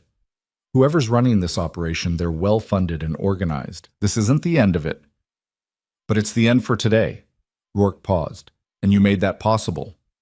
We made that possible. Your team climbed a mountain under fire to save someone they'd never met. That's not training, that's character. Learned it from good examples. They stood in comfortable silence while the wind carried the sound of approaching helicopters. American helicopters this time, coming to pull them out of the nightmare. Rourke thought about the debriefing that was coming, the questions, the investigation into how this mission had gone so catastrophically wrong. The explanations he'd have to give about the unauthorized operator who had saved them all. He'd burn every bridge he had to keep his promise, pull every favor, call in every debt, whatever it took to make sure Mara didn't disappear into the dark machinery of black programs and classified tribunals. She'd saved them. Now it was his turn. Captain, Mara said quietly, still watching the valley, what I did today, the shots, the tactics, the cache preparation, it's going to raise questions you can't answer, questions about programs you don't have clearance to know about. They're going to pressure you, hard. Let them. You don't understand what you're up against. I understand loyalty, I understand debt, and I understand that some rules deserve to be broken. He turned to face her. You're not alone in this anymore, Mara. Get used to it. She looked at him for a long moment, those winter sky eyes searching his face for something. Whatever she found there must have satisfied her because she nodded slowly. Okay, she said. But when we get back and the hammer drops, remember that I gave you an out. You could have left me behind. Should have, tactically speaking. Tactically speaking, leaving behind our best asset would have been stupid. I'm not your asset. No, Rourke agreed. Your family. There's a difference. The helicopters appeared on the horizon, two Apache gunships running escort for a massive Chinook, all three aircraft flying fast and low. The cavalry had arrived. The nightmare was ending. But as Mara watched them approach, she couldn't shake the feeling that a different kind of storm was just beginning. She'd broken sacred rules, exposed a program that lived in shadows, fired shots that would echo through classified corridors and secure briefing rooms. Someone was going to pay for that. She just hoped it wouldn't be the man standing beside her, who'd chosen honor over orders and was about to discover what that choice really cost. The Chinook settled into a hover above the cave mouth, its massive rotors beating the air into submission. Crew chiefs appeared in the door, already lowering the penetrator for extraction. Rourke's team moved with practiced efficiency, hooking up and getting hauled aboard in pairs. Mara went last, with Rourke. As they lifted off the mountain, she looked down at the valley one final time. 3 months she'd spent in these rocks. 3 months watching, waiting, reporting, living like a ghost because that's what the mission required. Then she'd pulled the trigger, and the ghost had become real. There was no going back from that. No returning to the shadows. No pretending she was content to watch while others fought and died. She'd chosen a side, made herself visible, declared that some things mattered more than mission parameters. Now she'd have to live with the consequences. The helicopter gained altitude, and the mountain shrank beneath them. Inside the aircraft, Rourke's team sat in exhausted silence, their faces showing the strain of a mission that should have ended in a shallow grave. But they were alive. Wounded, but alive. And as they looked at the woman who'd saved them, their expressions carried something that Mara hadn't seen directed at her in years. Respect, gratitude, acceptance. She'd been alone for so long she'd forgotten what it felt like to be part of something larger than herself, to have teammates instead of just mission objectives, to matter as a person rather than just an asset. Rourke caught her eye across the cabin and nodded once. A promise, a commitment. Whatever came next, they'd face it together. Mara nodded back, and for the first time since pulling that first trigger, she allowed herself to believe that maybe, just maybe, breaking the rules had been worth it after all. The helicopter turned south toward home, carrying 13 souls who'd survived the impossible, and one ghost who'd finally found her way back to the living. The Chinook touched down at Forward Operating Base Sentinel exactly 47 minutes after lifting off from the mountain. The moment the wheels hit tarmac, Rourke knew something was wrong. The usual organized chaos of a combat extraction wasn't there. No medics rushing forward, no logistics personnel prepping for debriefing. Instead, there were 4 armed military police standing in a loose perimeter around the landing zone, and behind them, a black SUV with windows tinted so dark they looked like voids. Mara saw it too. Her body language shifted subtly. Weight redistributing, muscles tensing beneath exhaustion. The relaxation she'd shown during the flight evaporated like morning frost. "That's not standard procedure," she said quietly, her voice barely audible over the dying whine of the helicopter's turbines. "No," Rourke agreed, "it's not." The crew chief appeared in the doorway, his expression carefully neutral in the way that meant he'd been given orders he didn't like but would follow anyway. "Captain Rourke, you and your team are to proceed directly to debriefing room 3. Medical attention will be provided there." He paused, his eyes flicking to Mara. "The female operator is to come with me, separate debrief." "Negative," Rourke said flatly. "She's with my team. We debrief together." "Sir, I have explicit orders." "I don't care what orders you have. She saved 12 American lives today. She's not going anywhere without me." The crew chief's jaw tightened. He glanced at the MPs, then back at Rourke, clearly calculating whether this was a fight he wanted to have with the special operations captain, who looked like he'd just walked out of hell and was in no mood for bureaucratic protocol. Before he could respond, the SUV's rear door opened. A woman stepped out, mid-40s, civilian clothes that somehow looked more military than actual uniforms, dark hair pulled back in a style that prioritized function over fashion. She moved with the controlled efficiency of someone who'd spent time in the field before graduating to positions where other people did the bleeding. She walked directly to the helicopter without acknowledging the MPs or the crew chief.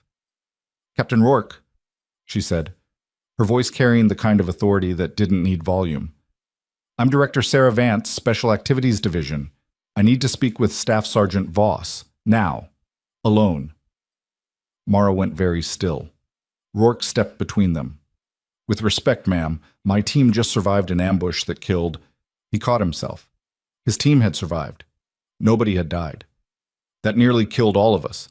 Sergeant Voss is the only reason we're having this conversation. So whatever this is about, it can wait until after proper medical attention and team debriefing. Vance's expression didn't change. Captain, I appreciate what Sergeant Voss did for your team, truly.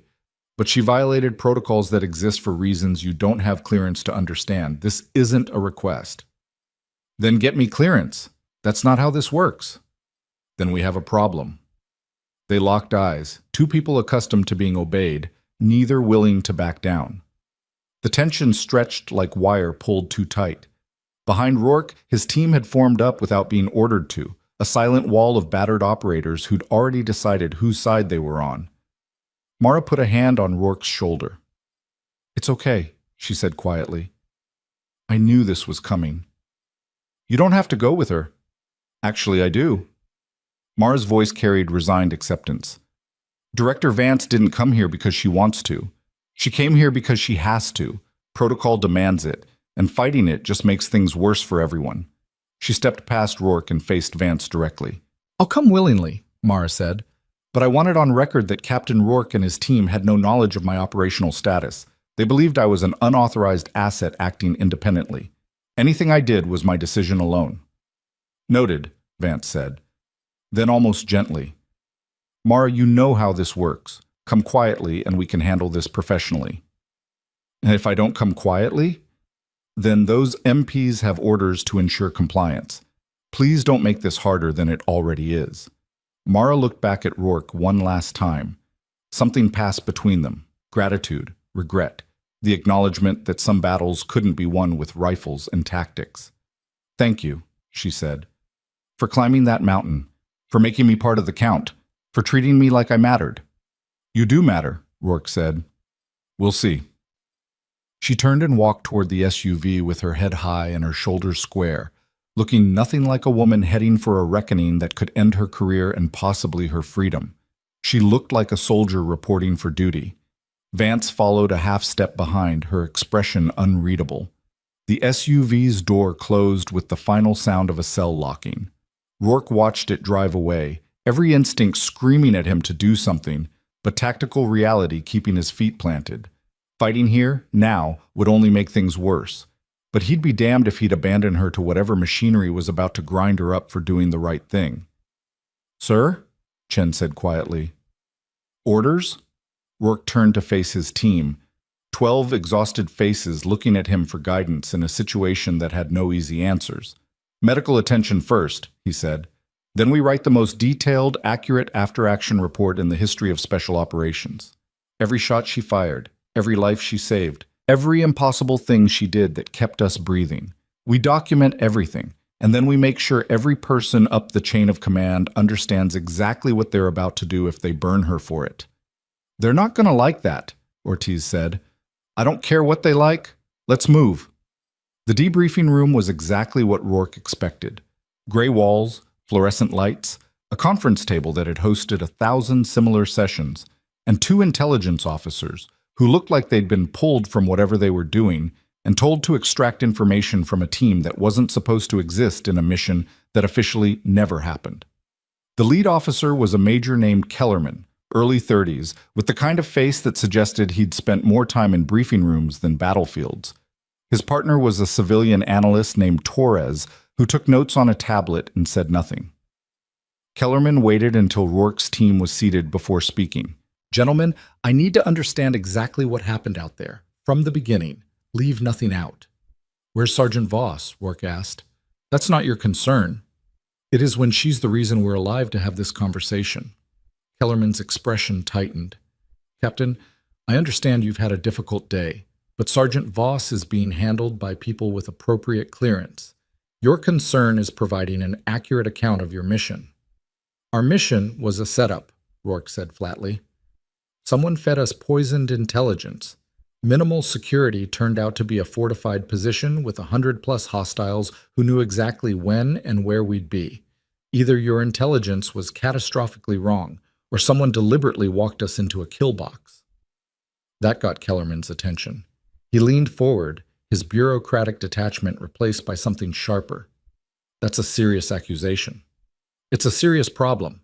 My team was inserted on the basis of intelligence that bore no resemblance to ground truth. We were told minimal resistance. We found a prepared ambush with pre-positioned forces, coordinated tactics, and communications jamming. That doesn't happen by accident. Torres stopped typing and looked up for the first time. Are you suggesting the intelligence community deliberately compromised your operation? Kellerman's voice carried warning. This was dangerous territory. I'm suggesting someone did. Whether it was deliberate compromise or catastrophic incompetence, I can't say. But 12 operators nearly died because the information we relied on was either wrong or a lie. Kellerman sat back, his mind visibly working through the implications. A compromised operation was bad. A compromised operation that suggested insider involvement was a political nightmare that could destroy careers and trigger investigations that reached far beyond one failed mission. Walk me through it, he said. Everything. Start with the initial briefing. Rourke did. He walked them through every phase of the operation with clinical precision. The insertion, the rally point, the discovery that the target site was actually a trap, the communications blackout, the overwhelming enemy force. He detailed the tactical situation that had degraded from difficult to impossible in the span of minutes. Then he got to Mara. We were pinned down in a defensive position that couldn't hold. No comms, no air support, enemy forces closing from multiple directions. We were calculating how to break out when the shooting started from upslope. What shooting? Kellerman asked. Precision rifle fire from an elevated position approximately 800 meters from our location. Single shooter, taking out enemy commanders and heavy weapons operators. The shots were... Rourke paused, searching for words that could describe what he'd witnessed. They were beyond expert level. Each shot counted. Each target mattered. Whoever was shooting knew exactly how to dismantle an enemy formation. And you had no advanced knowledge of this asset? None. She wasn't on our mission brief, wasn't on any support roster. As far as we knew, we were the only friendly forces in that sector. Kellerman exchanged a glance with Torres. Something unspoken passed between them. Continue, Kellerman said. Rourke described the climb to Mara's position, the discovery of her hide site, the desperate fighting withdrawal into the ravine system. He detailed her knowledge of the terrain, her preparation, the cache of explosives that had broken the enemy assault. He described the impossible helicopter shots, the extraction, every moment that demonstrated not just Mara's skill, but her absolute commitment to saving people she had no obligation to protect. When he finished, the room was silent. Torres had stopped taking notes. Kellerman sat very still, his expression unreadable. Captain, Kellerman finally said, do you have any idea what program Sergeant Voss belongs to? No, and I don't need to. What I know is that she saved 12 American lives at the cost of her own career. That's all that matters. That's not all that matters. These programs exist in shadows for reasons. They have protocols, rules. Sergeant Voss violated those rules when she engaged. She violated rules to prevent a massacre, Rourke said, his voice going hard. If you're suggesting she should have watched us die to maintain protocol, then your priorities are seriously screwed up. That's not what I'm suggesting, but actions have consequences. She exposed a classified asset, compromised an ongoing surveillance operation, used equipment and tactics that are now visible to hostile intelligence services. The fallout from this goes far beyond one successful rescue. Then handle the fallout, but don't punish someone for choosing lives over paperwork. Kellerman looked at him for a long moment. When he spoke again, his voice carried something that might have been sympathy. Captain, you're thinking like a field operator. I respect that. But the people making decisions about Sergeant Voss think like strategists. They see the larger picture, the precedent this sets, the message it sends.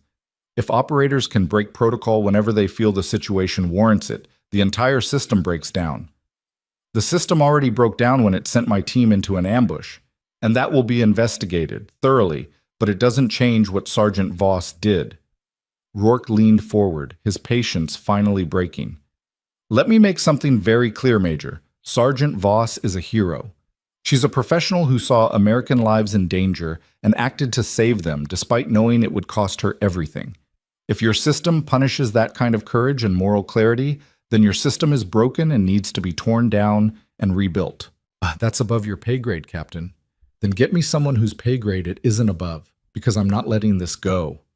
Sergeant Voss is part of my team now. I protect my team. Period. The door opened. Director Vance walked in, and the entire energy of the room shifted. Kellerman and Torres stood immediately, their body language deferential in a way that told Rourke exactly how much pull Vance had in this world. "Major, I'll take it from here," Vance said. It wasn't a request. Kellerman and Torres left without a word. Vance sat down across from Rourke, her expression thoughtful. "You're making a lot of people nervous, Captain," she said. "Good. They should be nervous. They nearly got my team killed. That's being investigated. I'm not here about the mission failure. I'm here about Mara. Where is she? Secured, safe, being debriefed by people who understand the program she belongs to." Vance paused. "The program I run." That explained the immediate response. The black SUV, the authority that shut down arguments and moved MPs like chess pieces. "What happens to her?" Rourke asked. "That depends on a lot of factors. What she tells us in her debrief. How much damage her exposure caused.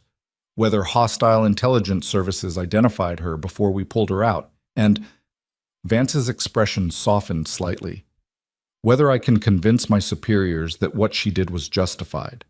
"It was justified. She saved 12 lives." "I know. I read the preliminary reports. I also know Mara. She's one of the best assets we've ever fielded. Disciplined, skilled, completely committed to the mission, which is why her decision to break protocol is so significant. Mara doesn't make mistakes. If she chose to engage, she had a reason. She had 12 reasons. My team." "Tell me about her performance," Vance said, changing tack. "Not the tactics, the person. What did you see when you met her?" Rourke thought about the woman he'd found in that mountain hide.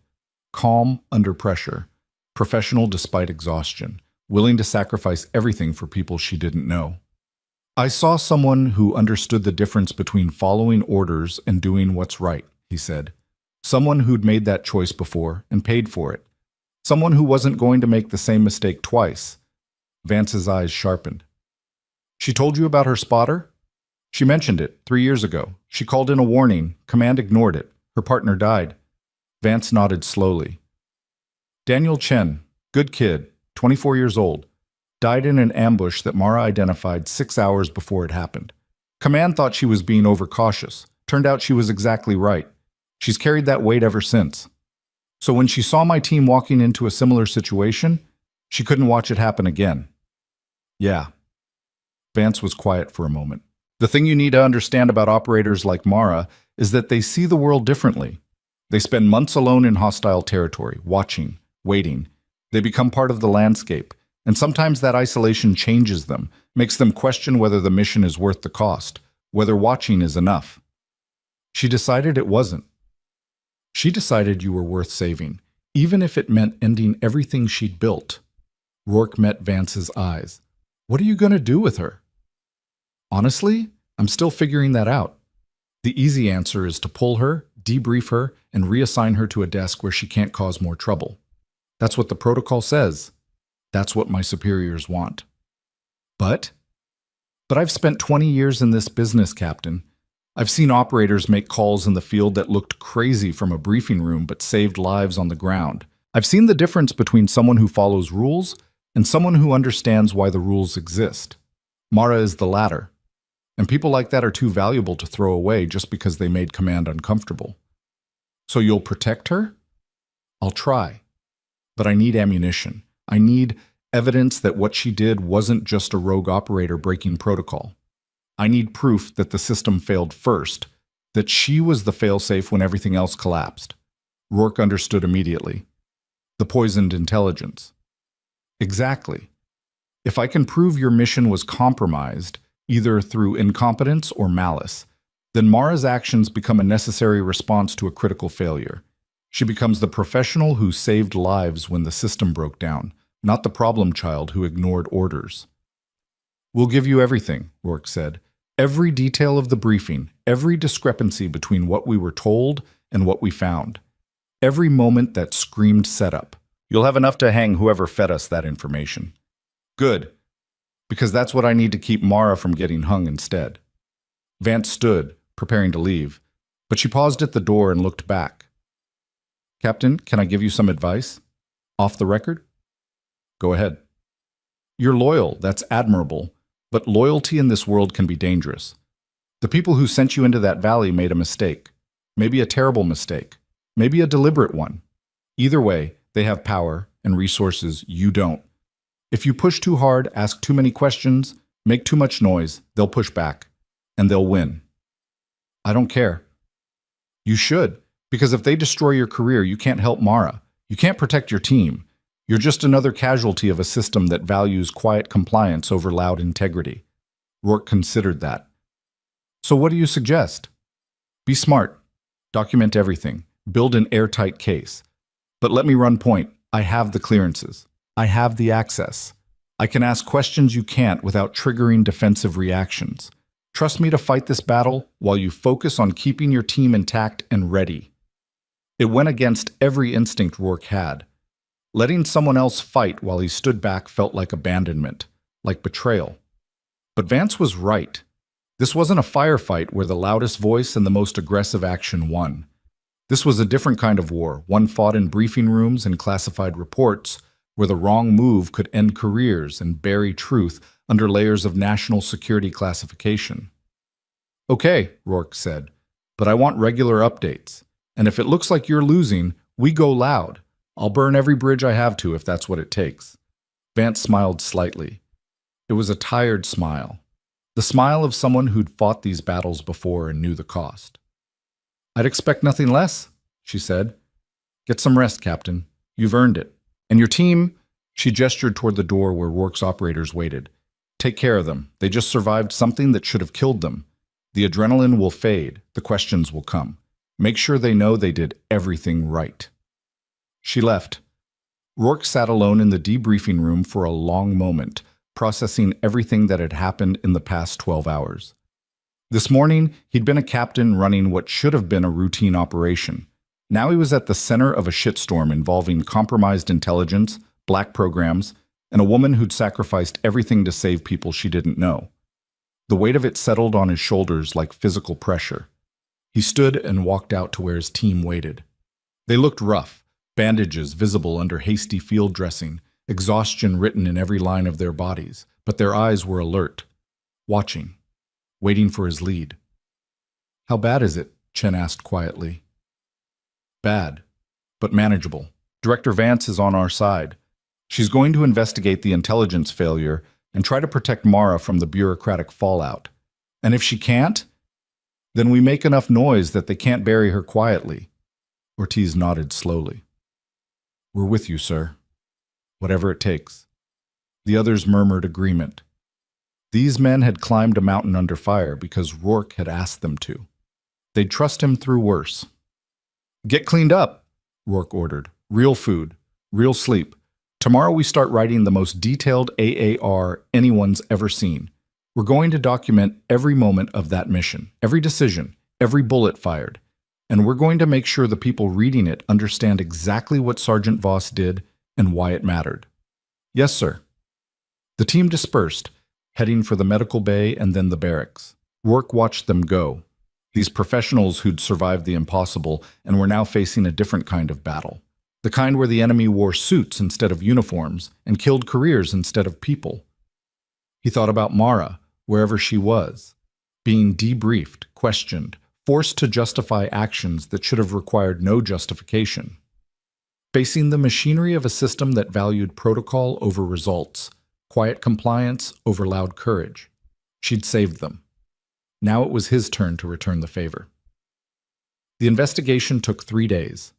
3 days of interviews, document reviews, signal intelligence analysis, and the kind of deep forensic examination that pulled apart every aspect of the mission from initial tasking to final extraction.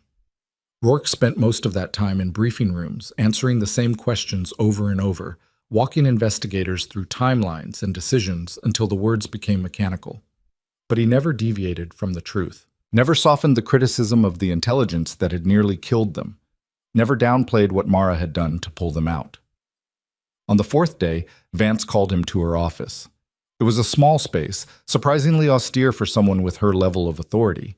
No decorations except for a single photograph on the desk. Vance in field gear, younger, standing with a team of operators in some desert that could have been any of a dozen conflict zones. "Sit," she said without preamble. Rourke sat. Vance looked tired. The kind of tired that came from fighting battles against enemies who never had to set foot in the field themselves. "We found it," she said, "the source of the poisoned intelligence." Rourke leaned forward. "Who?" "Not who. What?" "It was a deliberate disinformation operation. Someone fed false intelligence into our collection system, knowing it would be assessed as credible and passed up the chain. They created a perfect trap, real facility, real weapons cache, but surrounded by forces that weren't in any of the satellite imagery or signals intercepts. How is that possible? Because they knew our collection patterns, knew when our satellites passed overhead, knew which signals we monitored. They showed us exactly what we wanted to see and hid everything else." Vance's expression was grim. It was sophisticated, professional, the kind of operation that requires serious resources and inside knowledge. "You're saying someone with access to our intelligence methods deliberately set up my team to be killed?" "I'm saying someone created conditions where your team would be inserted into an ambush. Whether they specifically targeted you or whether you were just convenient, we don't know yet. But yes, this was deliberate." Rourke felt ice in his veins. "Do we know who?" "We have theories, nothing conclusive yet. But the investigation is ongoing and it goes high enough that people are getting very nervous." Vance paused. "Which brings me to Mara." "What about her?" "The official review board met this morning. I presented my findings about the intelligence compromise. Made it clear that your team was sent into a trap without adequate support or accurate information. Emphasized that Mara's intervention was the only reason 12 operators survived.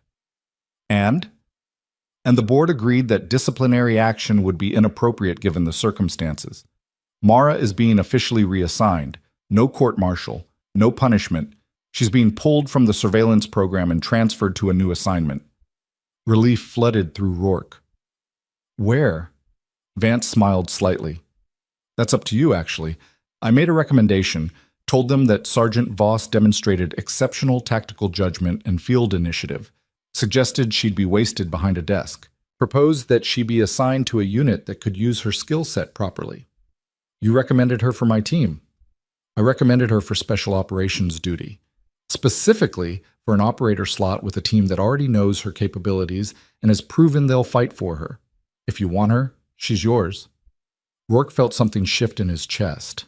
Relief, gratitude, the sense that sometimes the system actually worked the way it was supposed to. "I want her," he said. "Good, because she's waiting outside. I thought you might want to tell her yourself." Vance stood and opened the office door. Mara walked in, and Rourke saw immediately that the past few days had been hard on her. She looked clean, rested, physically recovered, but her eyes carried the weight of 3 days spent justifying herself to people who would never understand what she'd done or why it mattered. She saw Rourke and stopped. "Captain," she said formally. "Mara." He stood. "Director Vance just told me the news." "Yeah." Her voice was carefully neutral. "No punishment, just reassignment. I guess I should be grateful." "You should be celebrated. What you did saved lives. What I did violated protocol and exposed a classified program. The fact that I'm not in a cell is more than I expected."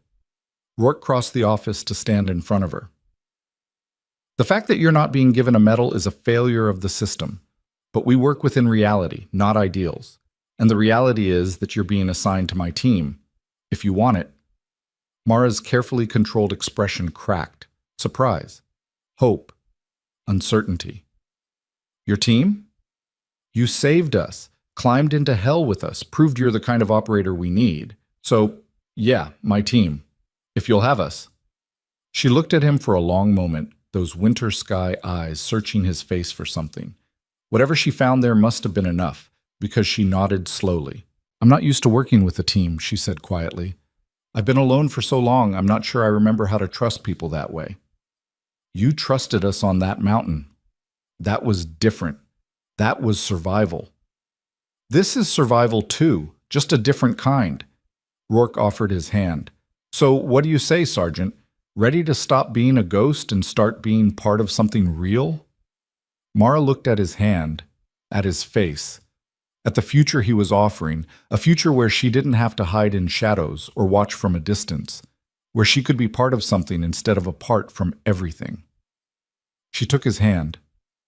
Yeah, she said, and for the first time since he'd met her, she smiled, really smiled. I'm ready. The handshake lasted exactly 3 seconds, but it changed everything. Mara felt the shift immediately, the weight lifting from shoulders that had carried isolation like armor for 3 years. Rourke's grip was firm, steady, the kind of contact that promised something she'd almost forgotten existed. Partnership. Trust. The knowledge that when the bullets started flying, someone would be there beside her instead of 800 meters away, watching through a scope. Vance cleared her throat, breaking the moment. Sergeant Voss, you're officially assigned to Captain Rourke's team effective immediately. Your security clearances will be adjusted accordingly. Your previous program classification remains sealed. As far as anyone outside this room is concerned, you were a specialized reconnaissance asset temporarily attached to support operations in that sector. And the truth? Mara asked. The truth stays buried where it belongs, for your protection as much as ours. Vance's expression softened slightly. You get a second chance, Mara. Most people in our line of work don't. Use it well. I will. Good. Captain Rourke, your team has 72 hours stand down for medical recovery and debriefing completion. After that, you're back on the rotation. Questions? Just one, Rourke said. The investigation into the intelligence compromise. How far up does it go? Vance's face went carefully neutral. That's above your clearance level now, but I can tell you this, people are paying attention, the kind of attention that makes careers end quietly and suddenly. Justice doesn't always look like you want it to, but it happens. It wasn't a satisfying answer, but it was honest, and Rourke had learned to value honesty over comfort. Understood, he said. Then you're dismissed. Get some rest, both of you. They walked out of Vance's office together, stepping into the fluorescent-lit corridor of the administrative building. The base was transitioning from day to evening shift, personnel moving with purpose, radios crackling with routine traffic. The familiar machinery of military life grinding forward regardless of what had happened in the mountains. Mara stopped just outside the door, looking around like she was seeing it all for the first time. You okay? Rourke asked. I'm not sure yet. 3 days ago I was living in a cave eating field rations and watching the valley through a scope. Now I'm... She gestured vaguely at the building around them. Part of something. It's strange. Strange good or strange bad? Strange like, I don't know how to do this anymore. Work with people. Trust them. Be part of a team instead of an observer watching from the outside. Rourke understood. He'd seen it before in operators who'd spent too long in isolated positions. The skills that made you good at solo operations. Self-reliance, emotional distance, the ability to make life or death decisions without consultation were the same skills that made you bad at teamwork. Then you learn, he said simply, same way you learned everything else, through repetition and failure and eventually getting it right. What if I can't? You climbed a mountain under fire to save people you'd never met. You broke every rule you had to save 12 lives. You've got the hardest part already. You give a damn. The rest is just mechanics. Mara smiled slightly. You make it sound simple. It's not simple, but it's possible. And you're not doing it alone this time. They walked across the base toward the team barracks, the evening air cool against skin that still remembered the mountain's bitter wind. Other personnel passed them, some offering nods of recognition to Rourke, others glancing curiously at Mara, this unfamiliar operator who'd appeared from nowhere and was now walking beside their captain like she belonged. Chen intercepted them halfway across the compound. He had fresh bandages on his left arm and moved with the slight stiffness that suggested bruised ribs, but his expression brightened when he saw Mara. Sergeant Voss, he said. Good to see you vertical and not in handcuffs. Good to be vertical and not in handcuffs, Mara replied. How's the team? Healing. Ortiz needed 12 stitches for that rock fragment. Kim's got a concussion from a near miss that rang her bell pretty good. Everyone else is banged up, but functional. We've been taking bets on whether they'd let you stay or disappear you to some black site in the desert. And who won? Nobody yet. We couldn't decide if you'd stay or if the captain would have to break you out. Chen's grin was genuine. Glad it didn't come to that. Breaking people out of black sites is above my pay grade. Mine too, Rourke said. She's assigned to the team now. Officially. Chen's eyebrows rose. Seriously? Seriously. Outstanding. Chen extended his hand to Mara. Welcome to the team. Fair warning. We are functional alcoholics who cope with trauma through dark humor and excessive PT. If you can't run 6 miles before breakfast while making inappropriate jokes, you'll fit right in.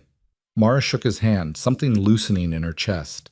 This was the part she'd forgotten, the camaraderie, the casual acceptance, the sense that you were part of something larger than yourself. I think I can manage that, she said. Good. Because the team wants to buy you a drink.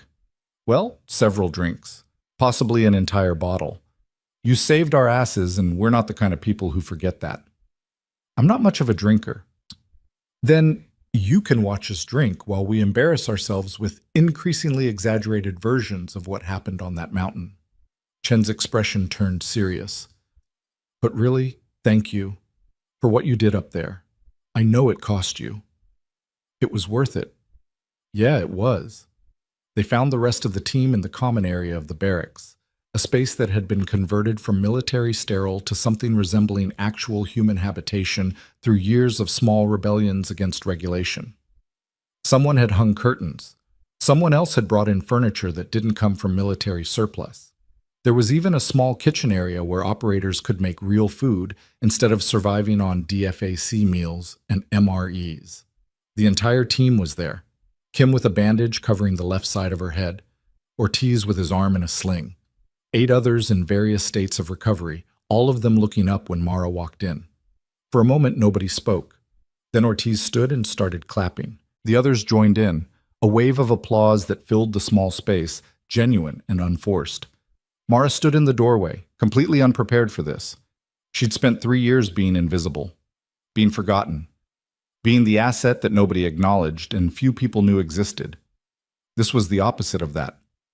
Speech, someone called out. Absolutely not, Mara said, but she was smiling, really smiling. Come on, you single-handedly took out 2 attack helicopters with a rifle. You've got to have something to say about that. I got lucky. Bullshit, Kim said from her position on the couch. I watched through binos. That wasn't luck. That was skill I didn't know was possible. Kim's right, another operator added. You made shots that physics says shouldn't work. We're pretty sure you're either a cyborg or some kind of supernatural entity that decided to help us out. Mara felt heat rising in her cheeks. She wasn't used to praise, wasn't comfortable being the center of attention. For 3 years, success meant nobody noticing you existed. Rourke rescued her. All right, let her breathe. She just got assigned to the team. You've got plenty of time to make her regret that decision. He caught Mara's eye. Grab some food. Relax. You've earned it. She did.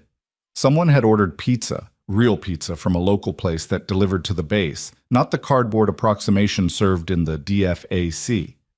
Mara took a slice and found a seat in the corner where she could watch the team interact. Their dynamics were easy, practiced. They knew each other's rhythms, knew when to push and when to back off, knew how to turn horror into humor and trauma into bonding. She'd forgotten what that looked like from the inside. Ortiz dropped into the chair beside her, balancing a plate loaded with 3 slices and a beer. You look uncomfortable, he observed. I'm not used to this. What, pizza? People, groups, being part of instead of apart from. Ortiz nodded slowly. Yeah, I get that. I did 6 months of solo recon work early in my career, came back and couldn't handle being in crowds. Took me weeks to remember how to have normal conversations. He took a bite of pizza. Give it time. Your brain will adjust. What if it doesn't? Then we adjust to you. That's how teams work. We're not all the same. Kim's an introvert who needs alone time to recharge. Chen processes stress through constant motion. If he's not moving, he's spiraling. I cope through humor that's probably unhealthy but keeps me functional. He gestured around the room. We're all broken in different ways. We just make it work. I shot my own teammate once, Mara said quietly. The words came out before she could stop them.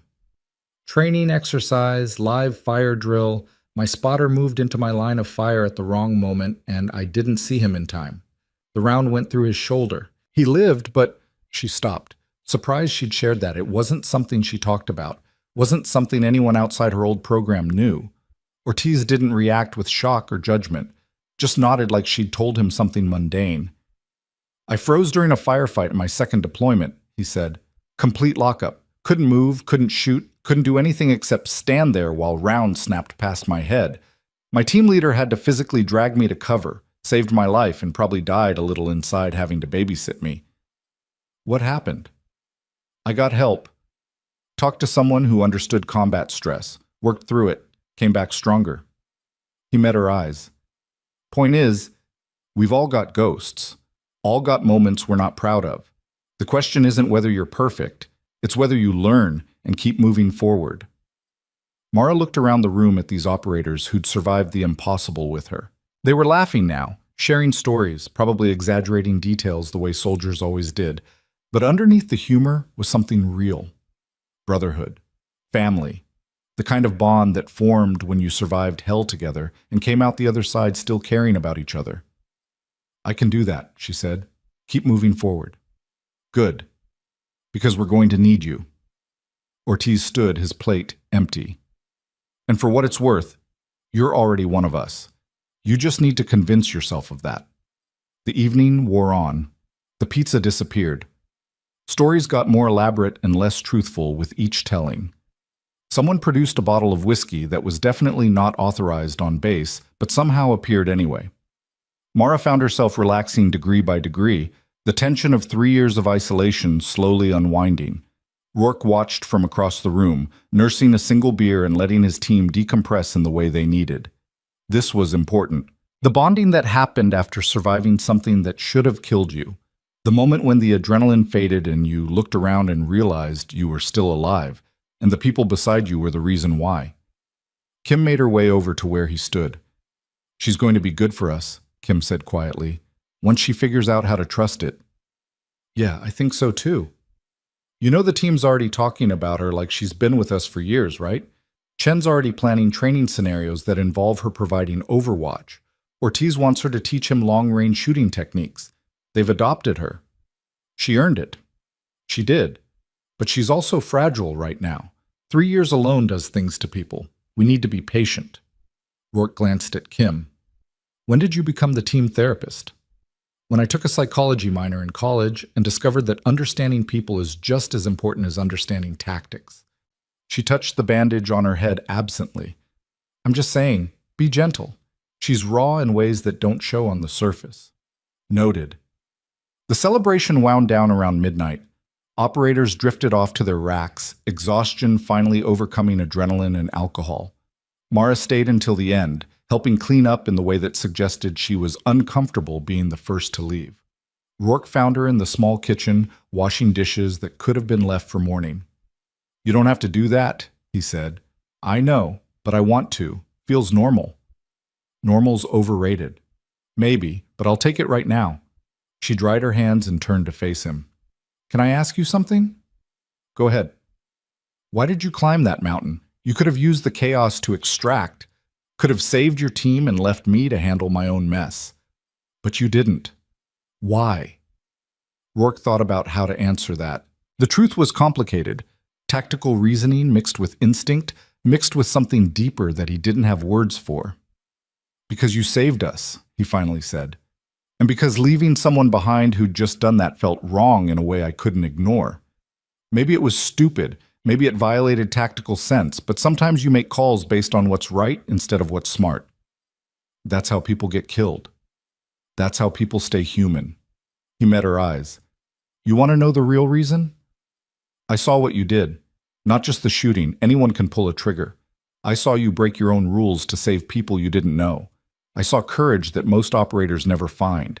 And I thought, If someone like that dies alone on a mountain because I chose the tactically sound option, then what the hell am I doing this for? Mara was quiet for a long moment. Thank you, she finally said, for seeing me, for choosing me, for making me part of something again. You chose us first. I just returned the favor. She nodded, then surprised him by stepping forward and pulling him into a hug. It was brief, awkward, the embrace of someone who'd forgotten how physical contact worked, but genuine. When she stepped back, her eyes were wet. Sorry, I'm not usually... Don't apologize. We just survived something impossible. You're allowed to feel it. I don't know how to do this yet. Be part of a team. Trust people. Let people see me. You'll learn. We'll teach you. That's what teams do. Mara smiled through the tears. Okay. I'm going to hold you to that. Please do. She left for her assigned quarters, a small room in the barracks that would become hers, a physical space that represented belonging instead of transit. Rourke stayed in the kitchen, thinking about the past week and how quickly everything had changed. 7 days ago, he'd been planning a routine operation. Now he was at the center of an intelligence investigation, had gained one of the most skilled operators he'd ever seen, and was facing questions about loyalty and protocol that didn't have easy answers. But his team was alive. That was what mattered. Everything else was just details. The next 72 hours passed in a blur of medical checkups, paperwork, and the mandatory psychological evaluations that followed any operation where things went catastrophically wrong. Rourke sat through 3 separate interviews with counselors who wanted to talk about stress and trauma, and making sure he was processing things in healthy ways. He gave them the answers they needed to hear while keeping the truth buried where it belonged. Yes, he was sleeping fine. No, he wasn't having intrusive thoughts. Yes, he felt supported by his team and command. The lies came easily because he'd learned years ago that honesty in these sessions just meant more sessions. Mara struggled more with the evaluations. She'd spent 3 years training herself not to show emotion, not to form attachments, not to process trauma in ways that could compromise operational security. Undoing that programming in 72 hours wasn't possible. But she tried. Rourke found her on the 3rd day, sitting alone on a bench near the base perimeter, watching the sunset paint the horizon in shades of orange and red that reminded him too much of muzzle flashes and burning helicopters. You okay? He asked, sitting down beside her. The psych evaluator told me I have significant emotional barriers consistent with prolonged isolation and unresolved grief. Apparently, I need to engage with my support network and develop healthy coping mechanisms. She said it in the flat, clinical tone of someone quoting a report they didn't agree with. That's a fancy way of saying you're human and you've been through hell. I know, but it doesn't make it easier. She was quiet for a moment. They asked me about Daniel, my spotter, the one who died. What did you tell them? The truth? That I blame myself? That I still blame myself? That I see his face every time I close my eyes and wonder if I could have done something different? Could you have? No. Command made the call. I just had to live with the consequences. She looked at him. Is it always like this? The guilt? The second guessing? The feeling that you should have been able to save everyone? Yeah, it is. Anyone who tells you it gets easier is lying. You just get better at carrying it. That's not very comforting. I'm not here to comfort you. I'm here to tell you the truth. Mara smiled slightly. I appreciate that. The evaluator kept trying to make me feel better, kept telling me it wasn't my fault, and I should forgive myself, and all these things that sound nice, but don't actually change anything. Guilt's not something you fix. It's something you use. You remember the people you couldn't save, and you make damn sure their deaths meant something. You get better, smarter, faster. You make choices that honor them instead of betray them. Is that what you do? Every day. They sat in silence while the sun finished its descent, and the base lights flickered on, harsh artificial white, replacing the warm natural colors. A patrol moved past on their perimeter check, nodding respectfully to Rourke before continuing on. I got word today, Rourke said after a while, about the investigation. Mara turned to look at him. And? 3 senior intelligence analysts have been quietly reassigned. 2 mid-level operatives are under investigation for security violations. The exact details are classified above my clearance, but the message is clear. Someone's paying for what happened to us. Is it enough? It's never enough. But it's something. He paused. Vance also told me they identified the source of the disinformation. Foreign intelligence service working with inside help. The people who set the trap knew our methods, our timelines, our assessment procedures. They played us perfectly. And now? Now those methods get revised. New protocols get implemented. The holes in our security get patched. He looked at her. And operators like us remember what it feels like to walk into a trap, so we're more careful next time. Mara absorbed that. Do you think they targeted you specifically? Or was it just bad luck? I think we were convenient. The right team in the right place at the right time for someone to score a propaganda victory by killing American operators. If it hadn't been us, it would have been someone else. That doesn't make it better. No, but it means we weren't singled out, just unlucky. Until I decided to break protocol and save your asses. Best bad luck I ever had. Mara laughed. A real laugh. Not the polite acknowledgement she usually offered. It sounded rusty, like machinery that hadn't been used in too long, but genuine. You know what the strangest part is? She said. For 3 years I told myself I was doing important work. Watching, reporting, providing intelligence that kept people safe. I believed it mattered. It did matter. But it didn't feel like it mattered. I was alone on a mountain sending reports into the void and trusting that someone somewhere was using that information to make good decisions. I never saw the results. Never knew if anything I did actually helped anyone. And now? Now I've seen it. I pulled 12 triggers and saved 12 lives. I know exactly what I accomplished because I was there. I saw your faces, heard your voices, watched you survive because I made that choice. She shook her head slowly. I can't go back to the shadows after that. Can't go back to being invisible and pretending that's enough. You don't have to. You're part of something visible now. Something real. Yeah, I am. They sat until full dark, 2 operators processing trauma in the quiet way that military professionals did. Not through therapy speak or emotional processing, but through honest conversation and mutual understanding. Eventually Mara stood, stretched, and offered Rourke a hand up. Thank you, she said. For this. For letting me talk without trying to fix me. You're not broken. You're just adjusting, I know, but it helps to hear it. They walked back toward the barracks together, the base settling into its nighttime rhythm of reduced activity and heightened security. Tomorrow they'd return to training. Next week they'd be back on the rotation. The machinery of military life would grind forward regardless of what had happened on that mountain. But something had changed, something permanent and important. Mara had found her way back from the shadows. Rourke had gained a teammate whose skills and courage were matched only by her absolute commitment to protecting the people she cared about.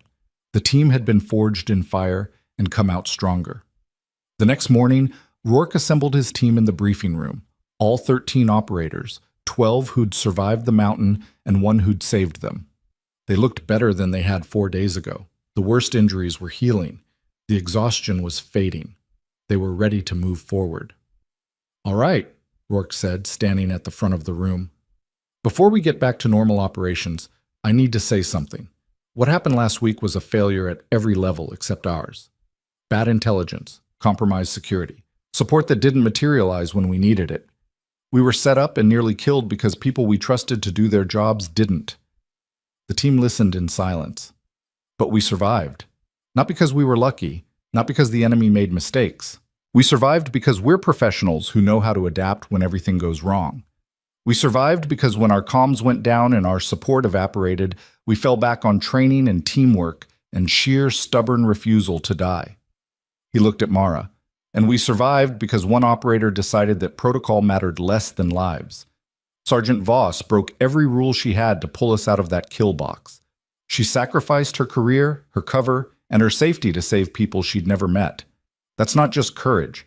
That's the kind of character this team is built on. Rourke turned back to the full team. So moving forward, we remember what we learned. We trust our instincts. We question bad intel. We look out for each other. And we never forget that sometimes the most important decision is the one that goes against protocol because it's right. He paused. Welcome to the team, Mara. You've already proven you belong here. Now we get to prove we're worthy of having you.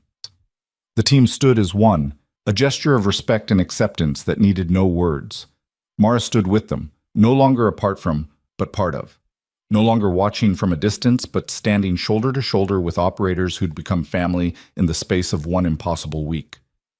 Chen spoke up from the back of the room. So when do we get to see her shoot again? Because I've been telling everyone about those helicopter kills and nobody believes me. Tomorrow, Rourke said. Range time. Mara can demonstrate proper long-range shooting technique while the rest of you try not to look incompetent by comparison. I'm definitely going to look incompetent, Ortiz said cheerfully. But I'm okay with that if it means I learn something. The meeting dissolved into the casual chatter of a team comfortable with each other. Mara found herself in the center of conversations instead of on the outside, found herself laughing at jokes and contributing to planning and feeling like she was exactly where she belonged. Later that day, she stood on the range with her rifle, not the one she'd used on the mountain, which had been confiscated for analysis, but a similar platform that felt right in her hands. The team gathered to watch, genuinely curious about what she could do when not fighting for survival.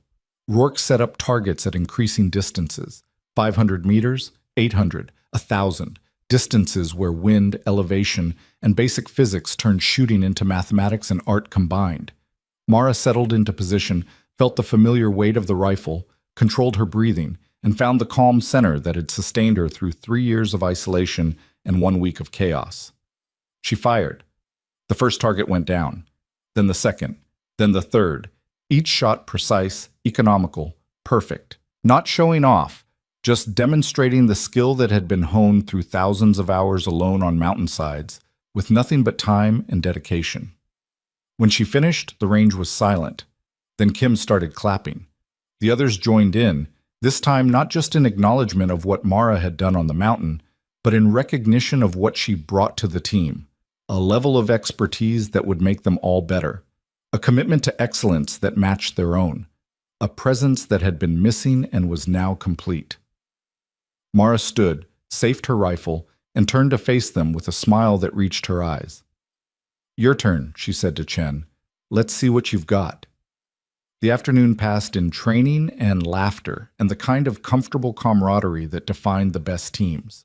They pushed each other, learned from each other, built the bonds that would matter when the next mission went sideways, and they needed to trust each other with their lives. As the sun set on another day, Rourke watched his team pack up their gear and head back to the barracks. They moved like a single organism, connected, coordinated, complete. 13 instead of 12. Better than they'd been before the mountain. Mara stayed behind, helping police the brass and secure the weapons. When they were alone, she looked at Rourke with an expression that carried gratitude and relief and something that might have been peace. I never thought I'd find this again, she said quietly. After Daniel died, after I went into the shadows, I convinced myself that solitude was strength, that needing people was weakness, that I was better off alone where I couldn't fail anyone or watch anyone fail. And now? Now I know I was wrong. Strength isn't isolation, it's connection. It's having people who'll climb a mountain under fire to reach you. It's being part of something bigger than yourself. Welcome home, Mara. Yeah, home. They walked back together as darkness settled over the base and stars emerged in the clear sky above. Somewhere out there, enemies were planning. Threats were developing. Future missions would go wrong in new and terrible ways. But tonight, on this base, one team was whole. One operator had found her way back from the shadows. One captain had proven that loyalty and courage mattered more than protocol and convenience. The mountain had tested them. They'd survived. And in surviving, they'd found something worth fighting for: each other. The weeks that followed fell into rhythm. Training missions, real operations, the endless cycle of preparation and execution that defined military life. Mara integrated into the team with surprising speed, her skills complementing theirs, her presence filling gaps they hadn't known existed. She taught them advanced observation techniques. They taught her room clearing and close-quarters combat. She showed them patience and precision. They showed her aggression and adaptability. Together, they became something more than the sum of their parts. 3 months after the mountain, Rourke sat in another briefing room, receiving another mission assignment. This time he read the intelligence with skeptical eyes. This time he asked hard questions. This time he made sure the support was real before committing his team. The lessons had been learned. That evening, he found Mara on the same bench where they'd talked months ago. She was watching the sunset again, but this time her expression was peaceful rather than haunted. "You doing okay?" he asked, sitting beside her. "Yeah, I really am." She smiled. "I got a message today from Director Vance. The investigation's closed. Everyone involved in the intelligence compromise has been dealt with. The security holes have been patched. It's over." "How do you feel about that?" "Relieved, grateful, ready to move forward." She paused. She also said something interesting. Said the program I was part of is being restructured. Less isolation. More integration with operational teams. They're calling it lessons learned from my case. Meaning you changed how they do business. Meaning I broke enough rules that they had to acknowledge maybe the rules needed breaking. Mara looked at him. Daniel didn't die for nothing. The changes they're making, they would have saved him. They'll save others. That's good. Yeah, it is. They sat in comfortable silence while the sun painted the sky in colors that no longer reminded Mara of muzzle flashes, but simply looked beautiful. "You know what I realized?" she said after a while. "On that mountain, when I fired that first shot, I thought I was ending something. My career, my mission, everything I'd built. But I was actually beginning something. Something better." "What's that?" "Living. Really living. Not just surviving in the shadows, but being part of something real. Having people who matter, mattering to people." She turned to look at him. "You gave me that. You and the team. You reminded me what it feels like to be human instead of just an asset. You did that yourself. We just didn't let you run away from it. Thank you for that, for not letting me run." Rourke stood, offered her a hand up. "Come on, team dinner in 30 minutes. Chen's cooking, which means it'll be either surprisingly good or catastrophically bad. Either way, it'll be entertaining." Mara took his hand and stood, ready to face another evening with the family she'd chosen and who'd chosen her back. Ready to be part of instead of apart from.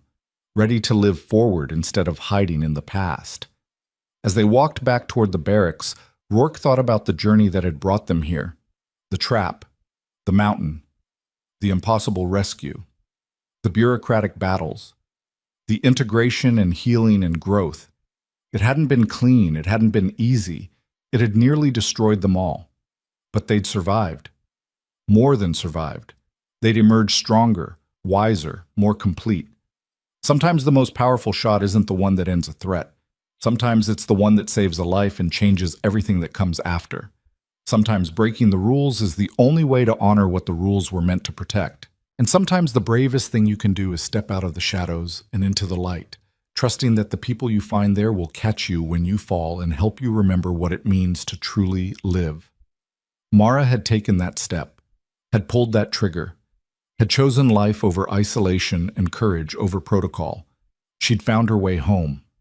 Sometimes the greatest courage isn't in following orders. It's in choosing what's right when the two conflict, and trusting that the people worth fighting for will fight for you in return.